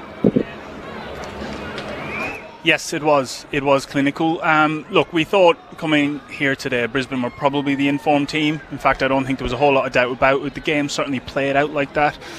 They imposed their will on the game from the get-go. And again, we talked a lot about the differences in the offensive game style of both teams. And it just felt as though the St Kilda structure, the way they were playing, the methodical build-up, that all kind of fed into what Brisbane want, which is get numbers back, slingshot really quickly forward. They're happy to kick forward to one-on-ones. They're happy to kick to grass. They're happy to back themselves to win these one-on-ones, and they just did it from the very start of the game. They were so much cleaner, weren't they? Just over the whole ground in the back half, through the midfield, especially in clearances. So some numbers there. The clearance numbers 27 to 48. Brisbane's way. Centre bounce clearances 7 to 15. 15 centre bounce clearances. I know it was a lot because Brisbane kicked a lot of goals, but it's a significant part of the game. And contested possessions 97 to 138. That tells the story right there. They just couldn't win the ball in close, St Kilda, and Brisbane did it twice as good. They were clean with the hand. They remind me a little bit of when the Western Bulldogs get their mojo back and they just go bang, bang, bang. There's a bit of a rugby run here from the Brisbane Lions as well. They remind me a little bit of the Bulldogs, so that's scary. If they can add that to their to their game plan. And just on the centre bounce stuff, now I'm not sure exactly why this is, but as an active player, I've made this point a few times this year. I don't think centre bounce clearance has ever been more valuable. When I play in defence, it's just a killer to try and defend it. I think it's probably because so many teams function well in the middle of the ground, and there's so many star midfielders in the competition at the minute. But right now, I can't think of a time over my career where it's felt like you get more bang for buck from centre bounce clearances, and it's how it played out today. They just look clinical. The other thing, and this might be part of the reason, when a team is dominating centre bounces, you used to be able to go, rightio, let's just play one behind the ball. They quickly kick it in. Now we play the 6-6-6, obviously, and you're defending one-on-one. All the time. If the opposition can spread you just a little bit, you get one-on-one ball. And, I mean, good luck defending Charlie Cameron, defending Joe Danaher when the ball's coming in one-on.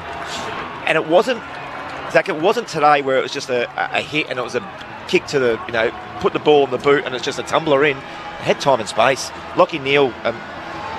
Camerano when he was in there, my guy. Yeah. They're just waltzing out of the stoppage with no pressure on them and having 3 or 4 seconds to actually pick the perfect target. So that was the other part of it. Yes, the clearances numbers were high, but it was the quality of the quality of exactly. So 85 points the Lions get it done by. I'm going to chat to Ryan Lester, who played game number 200. Which is going to be great. Jess Webster is down in the Brisbane rooms. They're just huddling up at the top of the race at the moment. Gee, they've certainly franked their recent form. Lester's just doing a TV interview with Ruby Slisher right at the other end of the ground as they're fencing the centre square off, so he'll have to run all the way around. He won't be able to take the shortcut across the middle, that is for sure. And the Saints have made a swift exit, it would be fair to say, from the field of play, as many of their supporters will have as well. Do you remember all your milestones? Quite a few, I know, but can you recall every second one? No, we can. I've been lucky. Were games televised back now? Sorry. Come on, Zach. I'm not that old. I'm not that old. I've been lucky enough. We won every milestone. I did know this. Yeah, that's really incredible. Every milestone we won. From my first game, not my last, but... all the milestones in between. Oh, the cameraman's taking a tumble downstairs. Taking a huge tumble. The crowd were all over it too. That was a nice dismount, though. I reckon he'll get some good scores for that. That's a 9.7. Take out the highest score and the lowest score, the average of the middle three. So he's running. He's the cable man, and the cameraman was running in front of him. He's tripped over the cable, obviously, and done a full barrel roll and plucked up back to his feet. He's shaking the head. I don't think he's happy with the cameraman. I think he was too quick for him. Yeah, he looks filthy. I tell you what, though, the fans are more interested in that than the Lions at the top of the race over there, just about.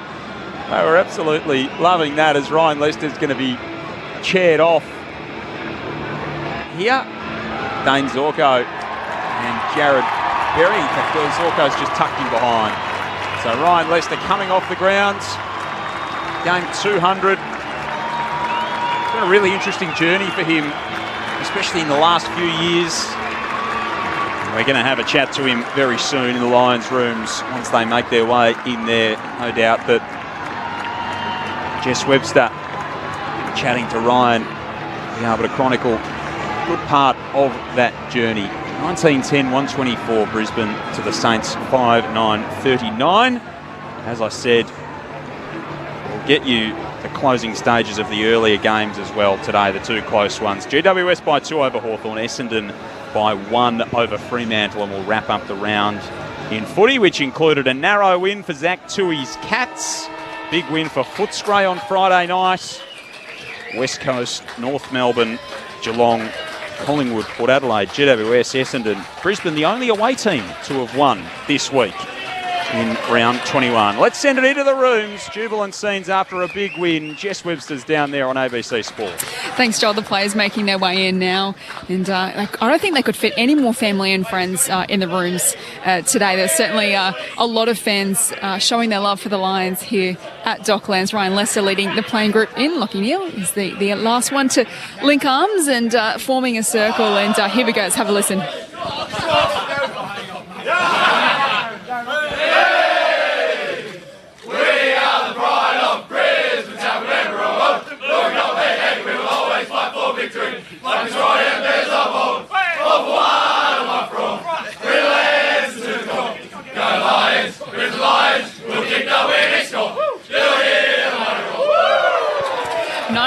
to the Lions, and we look forward to having a chat with Froggy Lester shortly. And I've just noticed they had a little miniature frog in the middle of the circle that they all lifted in celebration after that song, and they're getting around Ryan at the moment. So look forward to chatting to him very, very shortly. Good on you, Jess. Thank you. The other thing they had in the circle there was a bloke in a business shirt and a Lions jumper. So his name is Scott. One of the Lions' principal sponsors is an insurance company. Yep. They handed over the naming rights of that sponsorship this week to this guy named Scott. So he was the naming rights sponsor of the Lions this week, just Scott. So the insurance company's logo, instead of saying their name, said Scott, and Scott was in the song as well. Good marketing. Something a little bit different. So well done. Big thrill for Scott, I'd imagine. Good week for the club too. Yeah. Coming off the Q Clash win, straight into this. Yep. He'll be loving life. Yeah, absolutely. And, of course, they're all conquering AFLW side, a month away from getting underway. Had an intra-club during the week. Craig Starcevich said that all went pretty well. So it's all coming up Brisbane at the moment, which is very good indeed. An 85-point win, a milestone for Ryan Lester, playing game number 200. He's in the rooms with Jess Webster. Thanks, Joel. Ryan, thanks so much for joining us. What a way to celebrate your 200th. It looked like everything really clicked for the boys out there today. Firstly, how do you sum up the performance? Yeah, no, it was probably one of our best for the year. Certainly going into it, we respected St Kilda. They've had quite a good month of footy. And yeah, I probably didn't expect that we'd win by that much, but I don't know. From where I was standing, it looked like our midfield were very impressive in terms of how clean they were, ability to find a target. Yeah, we've just got to keep doing it for the next little bit. For the rest of the season, keep building and make sure we're the informed team going to finals. 9 in a row now for the boys, and you're 2 points and 1% now off Sydney in top position. But how important was it in a season that has so many twists and turns to come down here and not let this opportunity slip? Yeah, definitely. As we've seen this year, it's such an even competition. So every week you're up against a new challenge, and there's no sort of free wins out there. So and today was very similar. We'd come off a couple of big weeks in terms of playing Sydney at home and then in the Q Clash. So for us to consistently perform, I thought was really impressive. And a big milestone for you today against the club. I believe you grew up supporting it as well in St Kilda, but we know your story and you've worked so hard to get to this point. I want to know what this milestone means to you, and have you enjoyed the attention this week, and particularly just now in the song? Yeah, in terms of the milestone, I see it more as a byproduct of hanging in there and having a career long enough. When I first got to the club, I always wanted to get 100 games and get my name on a locker, and then 150 games get you life membership at the club. 200 is probably more reward for hanging in there and getting a bit of luck along the way. Probably in the last couple of years we've had a couple of injuries to key defenders, which has opened up spots for me, and I've certainly played my best footy in the last couple of years, so that's been awesome. Forgot what the other part of the question is, to be honest. about I guess have you enjoyed the week and the attention that's been given to you? Yeah, no, it to be honest, it's been nice. Like, there's probably not many jobs where you're not retiring or something, and there's so many people who want to reach out and say nice things about you. So it has been nice. Ryan Lester with us on ABC Sport. I'll send you upstairs to our experts, Zach Toohey and Brent Harvey. Over to you. Congratulations, Ryan. Fantastic achievement, 200 games. Thank you. Played well again today individually, but more importantly, collectively, which is always what you want to do. Mate, just tell us about your skipper down there and what it's like to play against him. I'm just looking at some stats now, and he's had 14 marks, Harris Andrews. He looks like he probably could have taken another 5 or 6 more, but he loves spoiling so much. It must just be fantastic to look beside you and see him. And he just looks like he's all over it at the minute. Yeah, absolutely. I think the thing with Harris is obviously he's good when he comes third man in, but he's also so good at his one-on-one contests, so strong. And I think for me, sometimes you kind of fall into the trap of letting Harris do everything. But in my opinion, I think he's the best key defender in the game. Consistently performs, and he's all about the team. So he was awesome today. 9 in a row now. The start of the year, you guys were a little bit inconsistent. Weren't winning at the Gabba, which everyone was surprised about. Was there a turning point, or was there something, or was it just the way you guys go about it that you always knew that you were going to turn your form around? 9 in a row, you're the informed team of the competition. If people are going to say who's winning the grand final right now, your team's going to be right up there. Was there one moment that you guys thought, right, let's get back to what we do and what we do best? I thought early days, sort of when we got challenged, we just didn't put up a fight early in the year. We were conceding 3-goal runs and 5-goal runs, and the game gets away from you pretty quick. And then if you're asking about a turning point, I'll probably see it when we played leading into the Bulldogs game. I think the Bulldogs had Sam Darcy got suspended, and there was someone else who might have been out that game. And for me, it was just that little bit of luck that we maybe needed just to sort of push us along. Obviously, we still won that game and we played really well, but it felt like early in the year we were doing a lot right without getting any reward, and that was a bit of a turning point. Yeah, Ryan, Zach Toohey here. Mate, congratulations on the milestone. You've been a wonderful servant for that club, so it's richly deserved. I'm always interested in these type of stories. You were played at Brisbane in maybe days where you guys weren't as successful as you've been in the last few years, and you've ridden that whole journey. You must love playing for the Lions over the last few years. It must feel so enjoyable and satisfying that you got to be a part of that build. Yeah, definitely. When I got to the club, it was the back end of the premiership kind of era in terms of Brownie and Blackie and Ash McGrath, Luke Power, Jamie Charman was still playing, and then for a lot of years we sort of suffered a little bit. And then since Fags has come, we always looked at clubs like yours, Geelong and Sydney, and consistent, always sort of there or thereabouts in finals, and we always aim to be one of those clubs. And the thing that I've loved is we shot up the ladder and probably surprised a few teams in 2019 when we came third or fourth, I think. But then we've been able to do it again and again and again and again, and then even this year, obviously, it looked like we might fade out, but we've been able to do it again. So, and probably the other thing this year is with a few injuries, we've been able to blood some young guys as well. So, things look really good for sustained success for our club, which, is certainly something I'm really proud of. Ryan, Andrew May's up here. Now, I will declare my interest. I did get to watch Ryan a lot at the Glen Waverley Rovers Junior Football Club, which was our local footy club, and his dad was the president there. When you look back at your career, what are you most proud of? Probably the length of my career is certainly something I'm proud of. To be able to play 14 years is something that not many people get to do. And I really enjoy, obviously, being a footballer and everything that comes with it. So whether I'm playing AFL or VFL, I still very much enjoy the game, enjoy the mateship that comes with it. But in terms of actual moments, obviously playing in the grand final last year was pretty cool. We didn't quite get the result, but that's something that I'll look back on and be pretty proud of. And Ryan, there's been obviously lots of ups and downs, and you've spoken about the length of your career. What about now enjoying these times with family as well? Because obviously as a youngster you get excited by debuting and playing in the big lights, but now to enjoy it with kids and your mum and dad, and I know your brother's down there as well, how does that feel? It's certainly one of the positives of, as I keep coming back to, playing for as long as I have.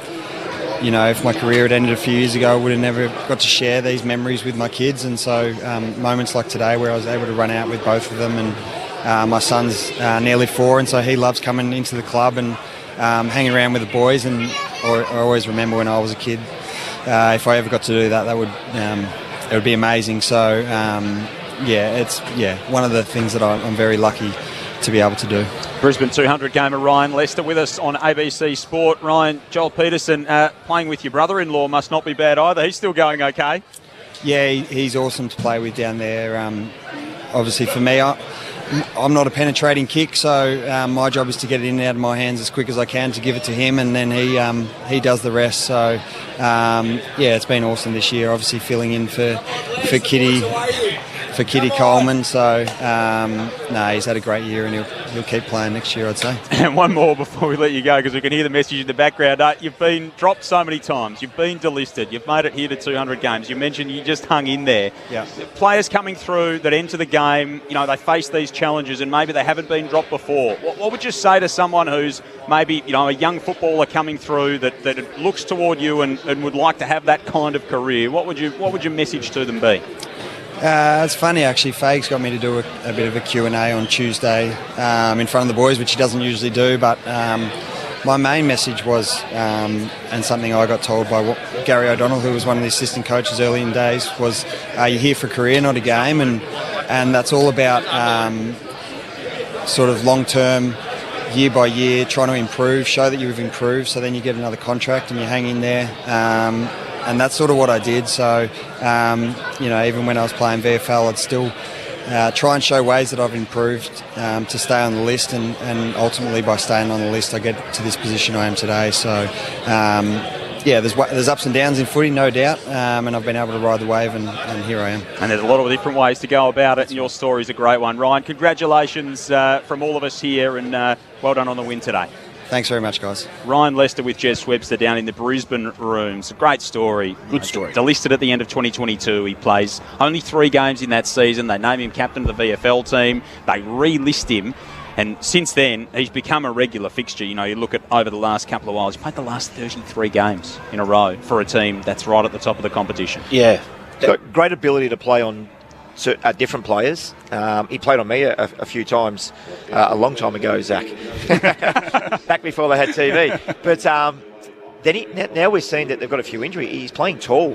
He's got really good ability to play both small and tall. And you've got to have him in every side, don't you, Zach? Almost, it can seem a bit pejorative at sometimes. It can seem like you're talking down to someone, calling them sort of that glue guy, the person that just goes out there and does a job. But every team's got him. Every team needs him. And look, I don't know Ryan very well off field, but he strikes me as the type of person that would be wonderful to have in your club. He seems like he's got good value, seems like a really decent sort of person, and clearly endeavour and drive is not an issue for him, and those are good qualities to be able to pass down as a senior player to the guys just starting out. So he's a belter. The thing that's impressed me with him too is that you see a lot of players who not get gifted games, but there's when teams are going through that rebuilding phase, they'll give games to younger players. No, you can say it, because they do give players games. Well, for him to hold on through the journey, now that Brisbane have been a top 4 side for the last several years, and they're an established side in this competition,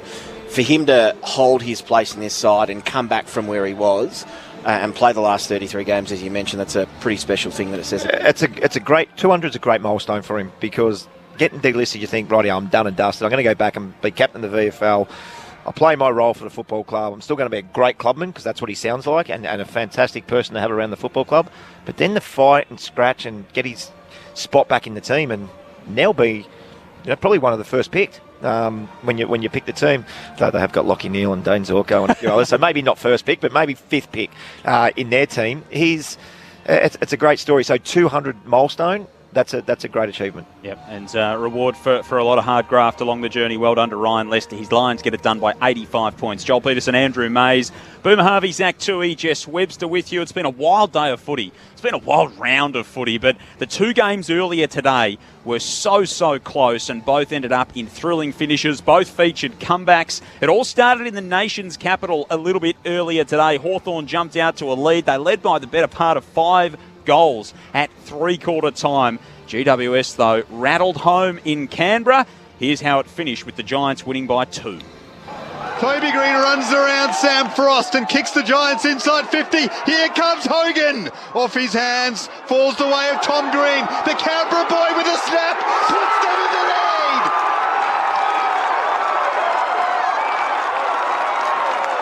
What a moment here at Monica.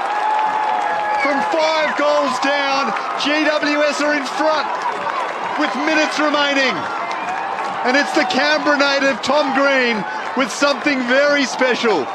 The Giants 12-12-84, leading Hawthorn 12-10-82. Impey to Amon. Now to Warple, middle of the ground. Kick to centre half forward. There is Sicily. Resting with Iden. Well done, Connor Iden. Spoiled it away from the contest. Excellent work, though, by Hardwick to win it back at half forward. Finds Sicily now. Brilliant tackle on Sicily. He's caught holding the ball, and it was Jack Buckley with the massive intervention. It might just be match winning. 32 and a half gone in the last. Giants lead by 2 points. Jack Buckley, enormous. Why would you want to go to Paris when you could be in Canberra, says Jack Buckley. Maybe a match-winning tackle, and Hogan marks. Got rid of Frost right in front of the bench, who all tell him that there's about 1 minute remaining, so he says, I'll go back to Ash. Now they're the team icing it. Ash goes back to Hogan. They're now in front of the Hawks bench. He's got to kick it long, I'd say. Whitfield takes the mark, and he's going to go back to Hogan. 3 possessions in a minute for Jesse Hogan. Hawthorn need to find a man here. They can't let him chip it around. They've got to force him to kick it so they get a chance to get the ball back. Jesse Hogan with the footy. He will go that long kick. Hawthorn trail by 2. Day at the front, can't mark. Bedford comes through. It's all locked up. Not long on the clock. We will have a ball up, but the Giants might just have this. Ball up outside 50 for GWS. They lead by 2 points.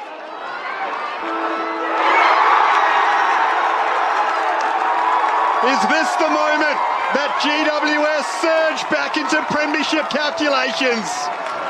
A 5th win in a row from 28 points down at three-quarter time.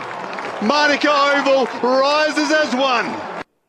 It's a great call from Daniel Garb and Declan Byrne of the closing stages there as our ABC Sport team in Canberra this afternoon. So that was the entree to the main course at the MCG. Essendon and Fremantle. The Dockers haven't played Essendon there in 25 years. They had a good recent record at the MCG. This game was topsy-turvy. Essendon came out of the blocks. Freo came back at them. They held a commanding lead. Essendon then rattled home. The closing stages were absolutely thrilling. Matt Clinch and Brett Spigg, part of our commentary team at the G, and this is how it finished between the Dons and the Dockers. Thrown up, it spills down the way of Clark. Hand pass to Sarong. Inside 50 once more. They need a mark. Hang on. Oh, no. High contact, Jackson. It's a Fremantle shot on goal. Mason Redmond making his case. Who gets the free kick? It's Jai Amos. Laverty. Yeah. It was just... They were caught sort of all arms and legs, and they were tangled. They were just tangled up. A shot. It's just pulled a free kick. A shot of Brad Scott on the monitor. He has no idea. The Essendon fans are out of their chair. And Jai Amos has footy in hand in the right forward pocket. 35 metres out to draw, scores level. Amos comes in. He kicks it. Huge. A huge finish. Jai Amos with his 4th and scores a level with 37 seconds to play. Fremantle 14-5-89. Essendon 13-11-89.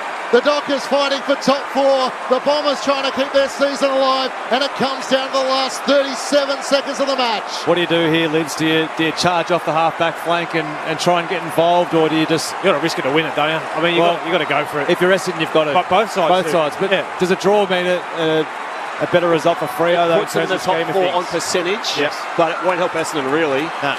Because of that logjam out so the top Essendon just got to... Fremantle helps their cause still.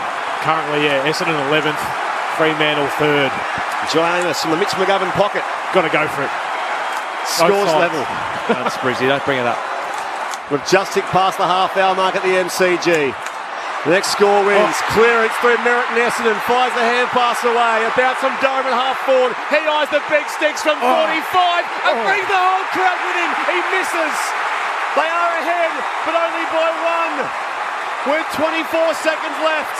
Ryan quickly brings the Dockers back into play. Bangs it down the middle. It's chaos. Draper in front. He takes the mark. Huge. Sammy Draper, what a mark. In front of Darcy. Zach Merritt's gesturing to everyone. And this time he'll try and count the seconds down. He drives it into the pocket. Jones, Stringer in from the side. Ryan spills down to Gresham. Cox lays the tackle. Time's running out. The siren sounds. And the Bombers win a thriller by the smallest of margins. Sam Durham's point keeps the Bombers' season alive. So what a finish at the MCG. A couple of absolute belters earlier today. A 2-point win to the Giants, a 1-point win to Essendon. And that was a thrilling finish. So 2 games at the MCG in the space of 18 hours, decided by late-on finishes. So, of course, Collingwood by 3 points over Carlton last night. The Dons by a point over Fremantle today. But the ladder at the end of the day, Sydney are still on top, but Brisbane have closed within 2 points of them in second. Put Adelaide up to third. The Giants sit in fourth after their win. The Cats are fifth, sitting pretty at the moment. Freo slid down to sixth. Footscray is seventh. Carlton is eighth. Those latter 2 of those teams both on 12 wins. Essendon then sits a half a game outside the 8 and a long way back in terms of percentage at 95.9. Hawthorn half a game behind Essendon, 44 points in 10th. Collingwood 44 points in 11th. And then Melbourne a further game back in 12th. The Suns a game behind the D's in 13th. St Kilda 14th. Adelaide, West Coast, North Melbourne and Richmond. And of course the North Melbourne-Richmond result was consequential in its own way, given that it was North Melbourne's third win of the season. And Richmond still second and looking like they might have their pick of the midfielders at this year's draft, which is a very, very handy crop.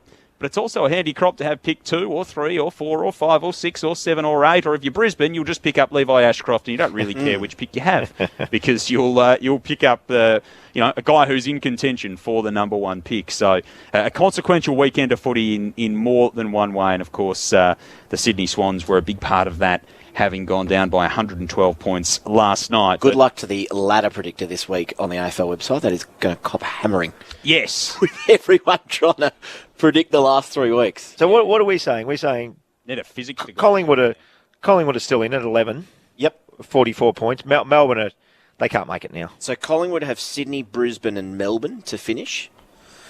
But we're ruling Melbourne out, aren't we, at 12? Yeah. Yep. So they've got Port Adelaide at home. And a percentage of 97.9. Yeah. Gold Coast away and Collingwood at home. So at the minute it's down to top 11.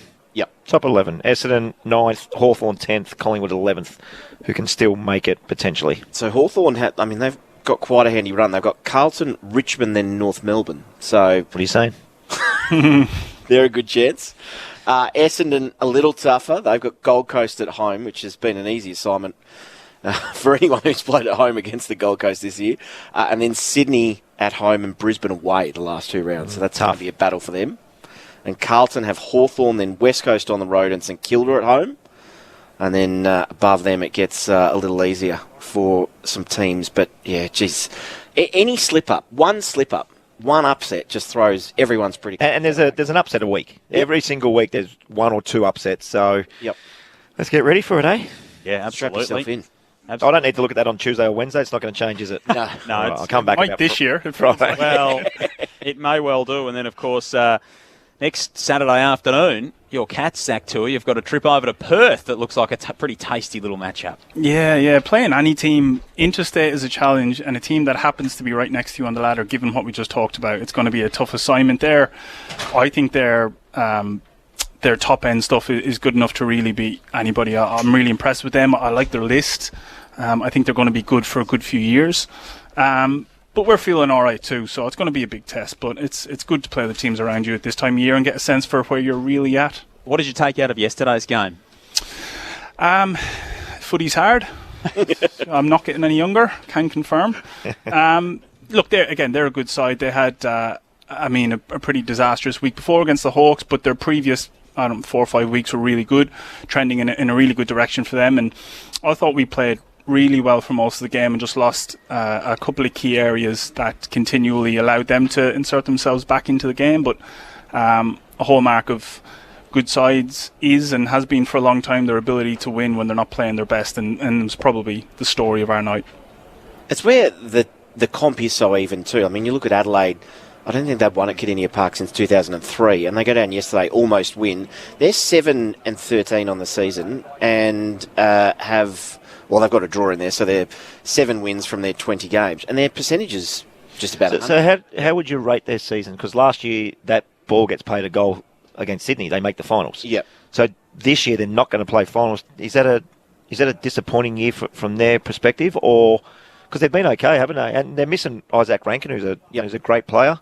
Probably worth 4 or 5 goals for him because he kicks 2 or 3 and he sets 2 or 3 up. So how do you see that? Oh, they've been disappointing, no doubt. So it's a failure this year? Yeah, they would have expected more out of the season. Yep. But, I mean, they've been in a lot of games. They have. That's very competitive. I agree. Yeah. I mean, their percentage is 100, so whenever you're sitting there or higher, percentage is a pretty good indicator. Yep. You seem to have had a pretty good season. So, yeah, they'll be ruining a few close finishes, and then they're at an interesting point in their list. They've got a number of older players who are still the backbone of that side. So you look at the likes of Laird, who still runs around and is getting 30 a week. Crouch was back in the team yesterday. Walker, obviously a decision to be made on him up forward. So they've got some of those older players who are still performing pretty well, but it's whether you want to go full rebuild. And they look a little bit better when Isaac Rankin and Rochelle was up higher on the ball for me. Yep. And they looked a bit quicker because Laird's a one sort of pace player. Jordan Dawson's an unbelievable player, but he's not super quick and doesn't break lines. Crouch is a plotter. He's just an accumulator, but a great player. But they had no speed through there. So when Isaac Rankin went in there, I thought they looked better just because they had a little bit of speed. So maybe that's something they chase in the draft, a quick midfielder, an outside one that can use the football a little bit better. Well, Champion Data actually rated him as the number 1 player in the game about 4 weeks ago before he... Rankin? Form that he was in at that point. So it made the midfield move, and it was paying off. Well, and they've got a South Australian who's that sort of inside-outside midfielder in Sid Draper, who's from South Adelaide, who looks a pretty likely type. He's gone and played some really good footy at the SANFL the last couple of weeks. He was South Australia's MVP at the Carnival last year as a bottom major in the 16s. He had a couple of sort of stress fractures in his legs at the start of this season. He's had a slow build-up, but he's just working into his form nicely. A lot of people thought he would be the number 1 pick this year, and he's just starting to round into his form. So they're going to have some access there. A couple of fascinating decisions to be made at the draft as well over the next little while. Joel Peterson, Andrew Mays with you on ABC Sport. Zach Tui and Boomer Harvey, your experts. We'll get the votes in the ABC Footballer of the Year very soon. Of course, the Olympics action is underway in Paris, though. Another big day of competition, plenty of Aussies in action, and Robin Chipperfield can join us to preview that. G'day, Chippers. How you going? Hi, Joel. Very good. How are you? Yeah, very well. So another big day, of course. The track and field continues today in Paris. There's still action in the pool. There's action on the roads with the women's road race as well. What are you looking forward to from an Australian perspective over the next little while in Paris? Well, I think it's worth starting, Joel, by talking about the medals table and kind of recapping the position of where Australia is on the medals table. 4th at the start of day 9 with 12 gold, 8 silver and 7 bronze, a total of 27. Only China, the US and France ahead. What we've seen so far on the track in the athletics at the Stade de France is that Tori Lewis finished 4th in Heat 1 of the 200 metres, a personal best for her of 22.89 seconds. Now that 4th place, Joel, means she just misses out on an automatic place in the semi-finals. The top 3 qualify, but she will run in the repechage, which is tomorrow night. Across the 6 heats, there were 45 runners, so Tori Lewis's time, 22.89. The quickest, the American Gabby Thomas, 22.2. Favour Afili of Nigeria, 22.24. And Dean Asher-Smith of Great Britain, 3rd in 22.28. So it looks encouraging for Tori Lewis. In the hammer, the second group of qualifying is just underway. A nervous wait for Australia's Stephanie Ratcliffe, who was in the first group, Group A. She threw 70 metres and 7 centimetres to be 8th in Group A. Australia's Amy Cashin has missed out in the women's 3,000 metres steeplechase. In Heat 3, she finished 9th and doesn't qualify. And boxing later tonight, Joel, with the women's middleweight, the 75 kilo limit. Caitlin Parker of Australia looking for the country's first ever medal in women's boxing. It's been going since the London 2012 Games as women's boxing. If she wins today, because of the way boxing works, where 4th and 3rd spot get a bronze medal, she'll be through to the semi-final and therefore guaranteed a medal.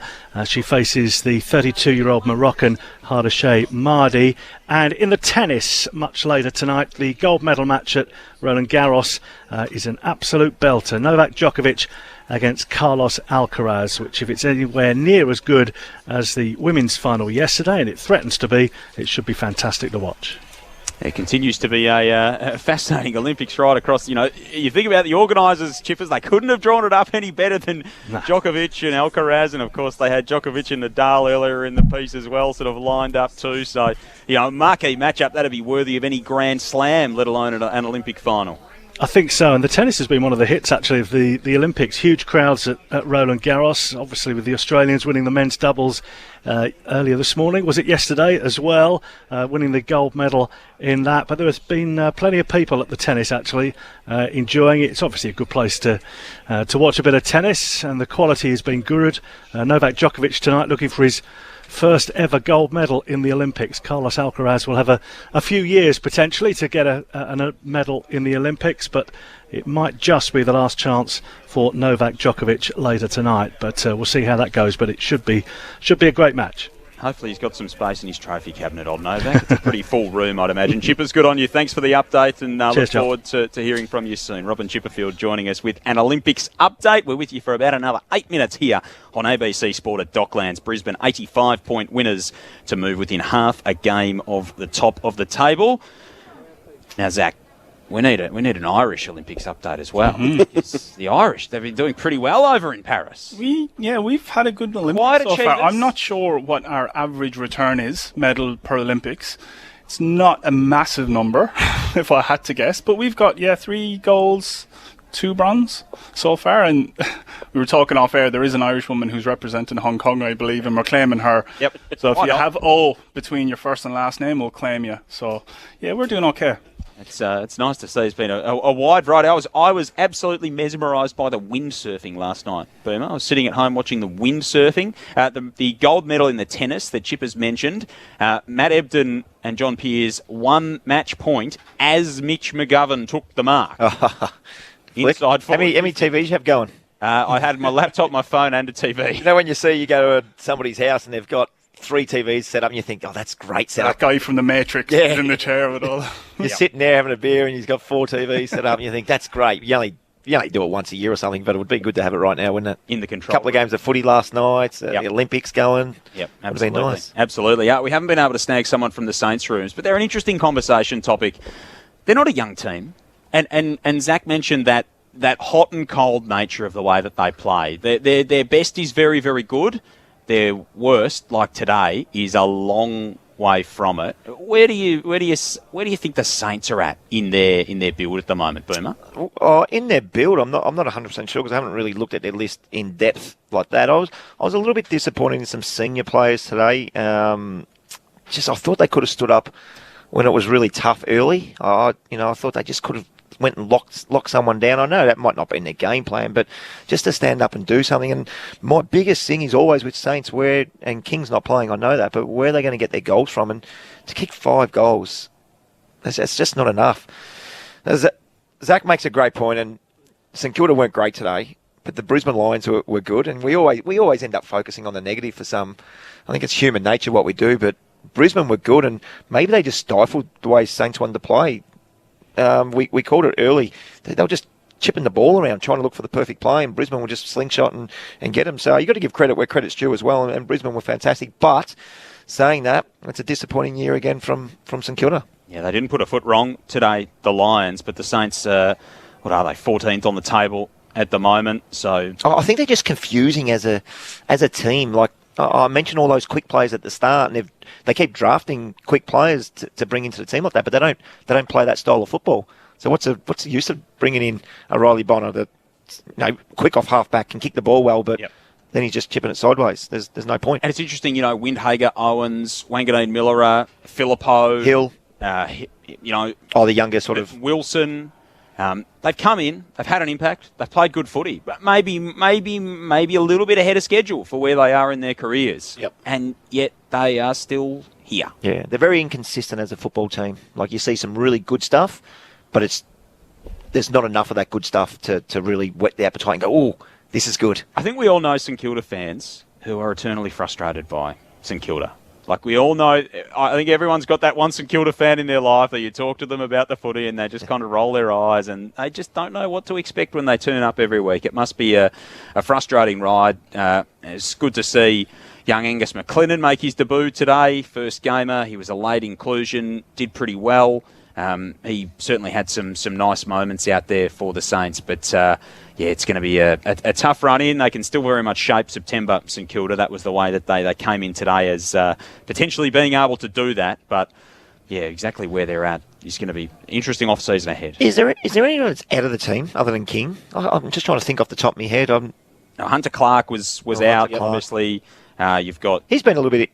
I know he's been injured, but he played a lot of VFL football this year as well. But King's probably the only one that really springs to mind for me that would make a big difference in that team. And Windhager's probably... Yeah, he's a good defensive mid. The other one in goes to the best mid. You know, Seb Ross, Jack Liam Hayes. Henry's the other one too. Liam Henry. Right. So they've got a couple. They've got a couple out. Absolutely, they do. The interesting thing for them, Boomer, is probably those guys that they've got from other clubs, where they go from here. So it's your Zach Jones, Liam Stocker, Paddy Dow, Dan Butler didn't get much of a chance, they obviously up forward.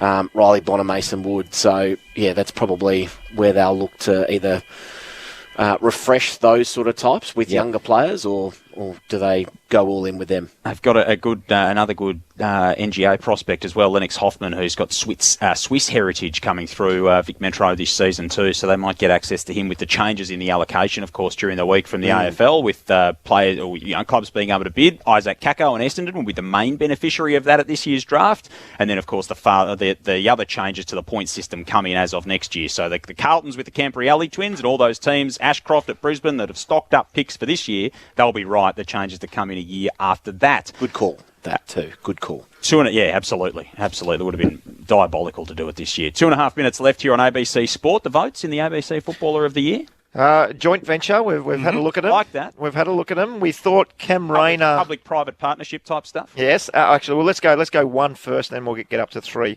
Hugh McCluggage, 28 disposals, 1 goal, 14 contested possessions, 6 tackles. We thought he was fantastic, but for the 1 vote. Harris Andrews, who had 18 touches and 14 marks, and probably could have really had 18 if he had went for those marks that you wanted him to, Zach. And we went with Zach's man, Cam Rayner, 22 touches, 3 goals, but he did the damage early when the game was needed to be won. In the first quarter in particular, we thought he was fantastic. So a few stiff guys. Lockie Neal ended up with 33 touches, couldn't quite get him in. I thought Darcy Wilmot was good. Clearances too. He had it on a silver platter today. The big ruckman was fantastic. But a couple of apologies, but that's the way we went. 3 for Rayner, 2 for Harris Andrews, and 1 for Hugh McCluggage. It's a good shout on McInerney too. He did a good job against Nigel. Co-signed? Absolutely. As long as Rayner got in there, I was happy. He is special. I threw him over to him and said, "What do you think?" He says, "As long as he's in there, I'm good." What does the week look like for you in the build-up to Freo? A little bit of recovery over the next couple of days. Interstate trips throw your week out a little bit, so we'll train slightly different day, but it's business as usual. And then that's going to be a fascinating clash next Saturday afternoon. The Cats and the Dockers, of course. You'll hear that here on ABC Sport. Thanks for your company today, Zach. Good pleasure. Thanks for having me. Look forward to seeing you again soon. Boom. Good to see you a couple of times across the weekend. Yes, absolutely. And next week, I've got the Kangas game next week in Tassie. Look out. I'll take me beanie. Against the Eagles. That should be another opportunity for the Roos. Good to see you, Maisie. Good to see you. Brisbane GWS, man. That should be a ripper up. That's going to be very, very tasty indeed. Thanks very much to Jess Webster as well, to Lee pushing the buttons here, to Akash back in the studio. What a weekend round 21 was. There were upsets aplenty, big results. A new premiership favourite has emerged in the interim. Brisbane are up to second on the table, but in the eyes of many, they will be the team to beat in the run home. They smashed St Kilda by 85 points to close the round. Thanks for your company here on ABC Sport. Another big weekend of the footy in the books. Look forward to your company soon.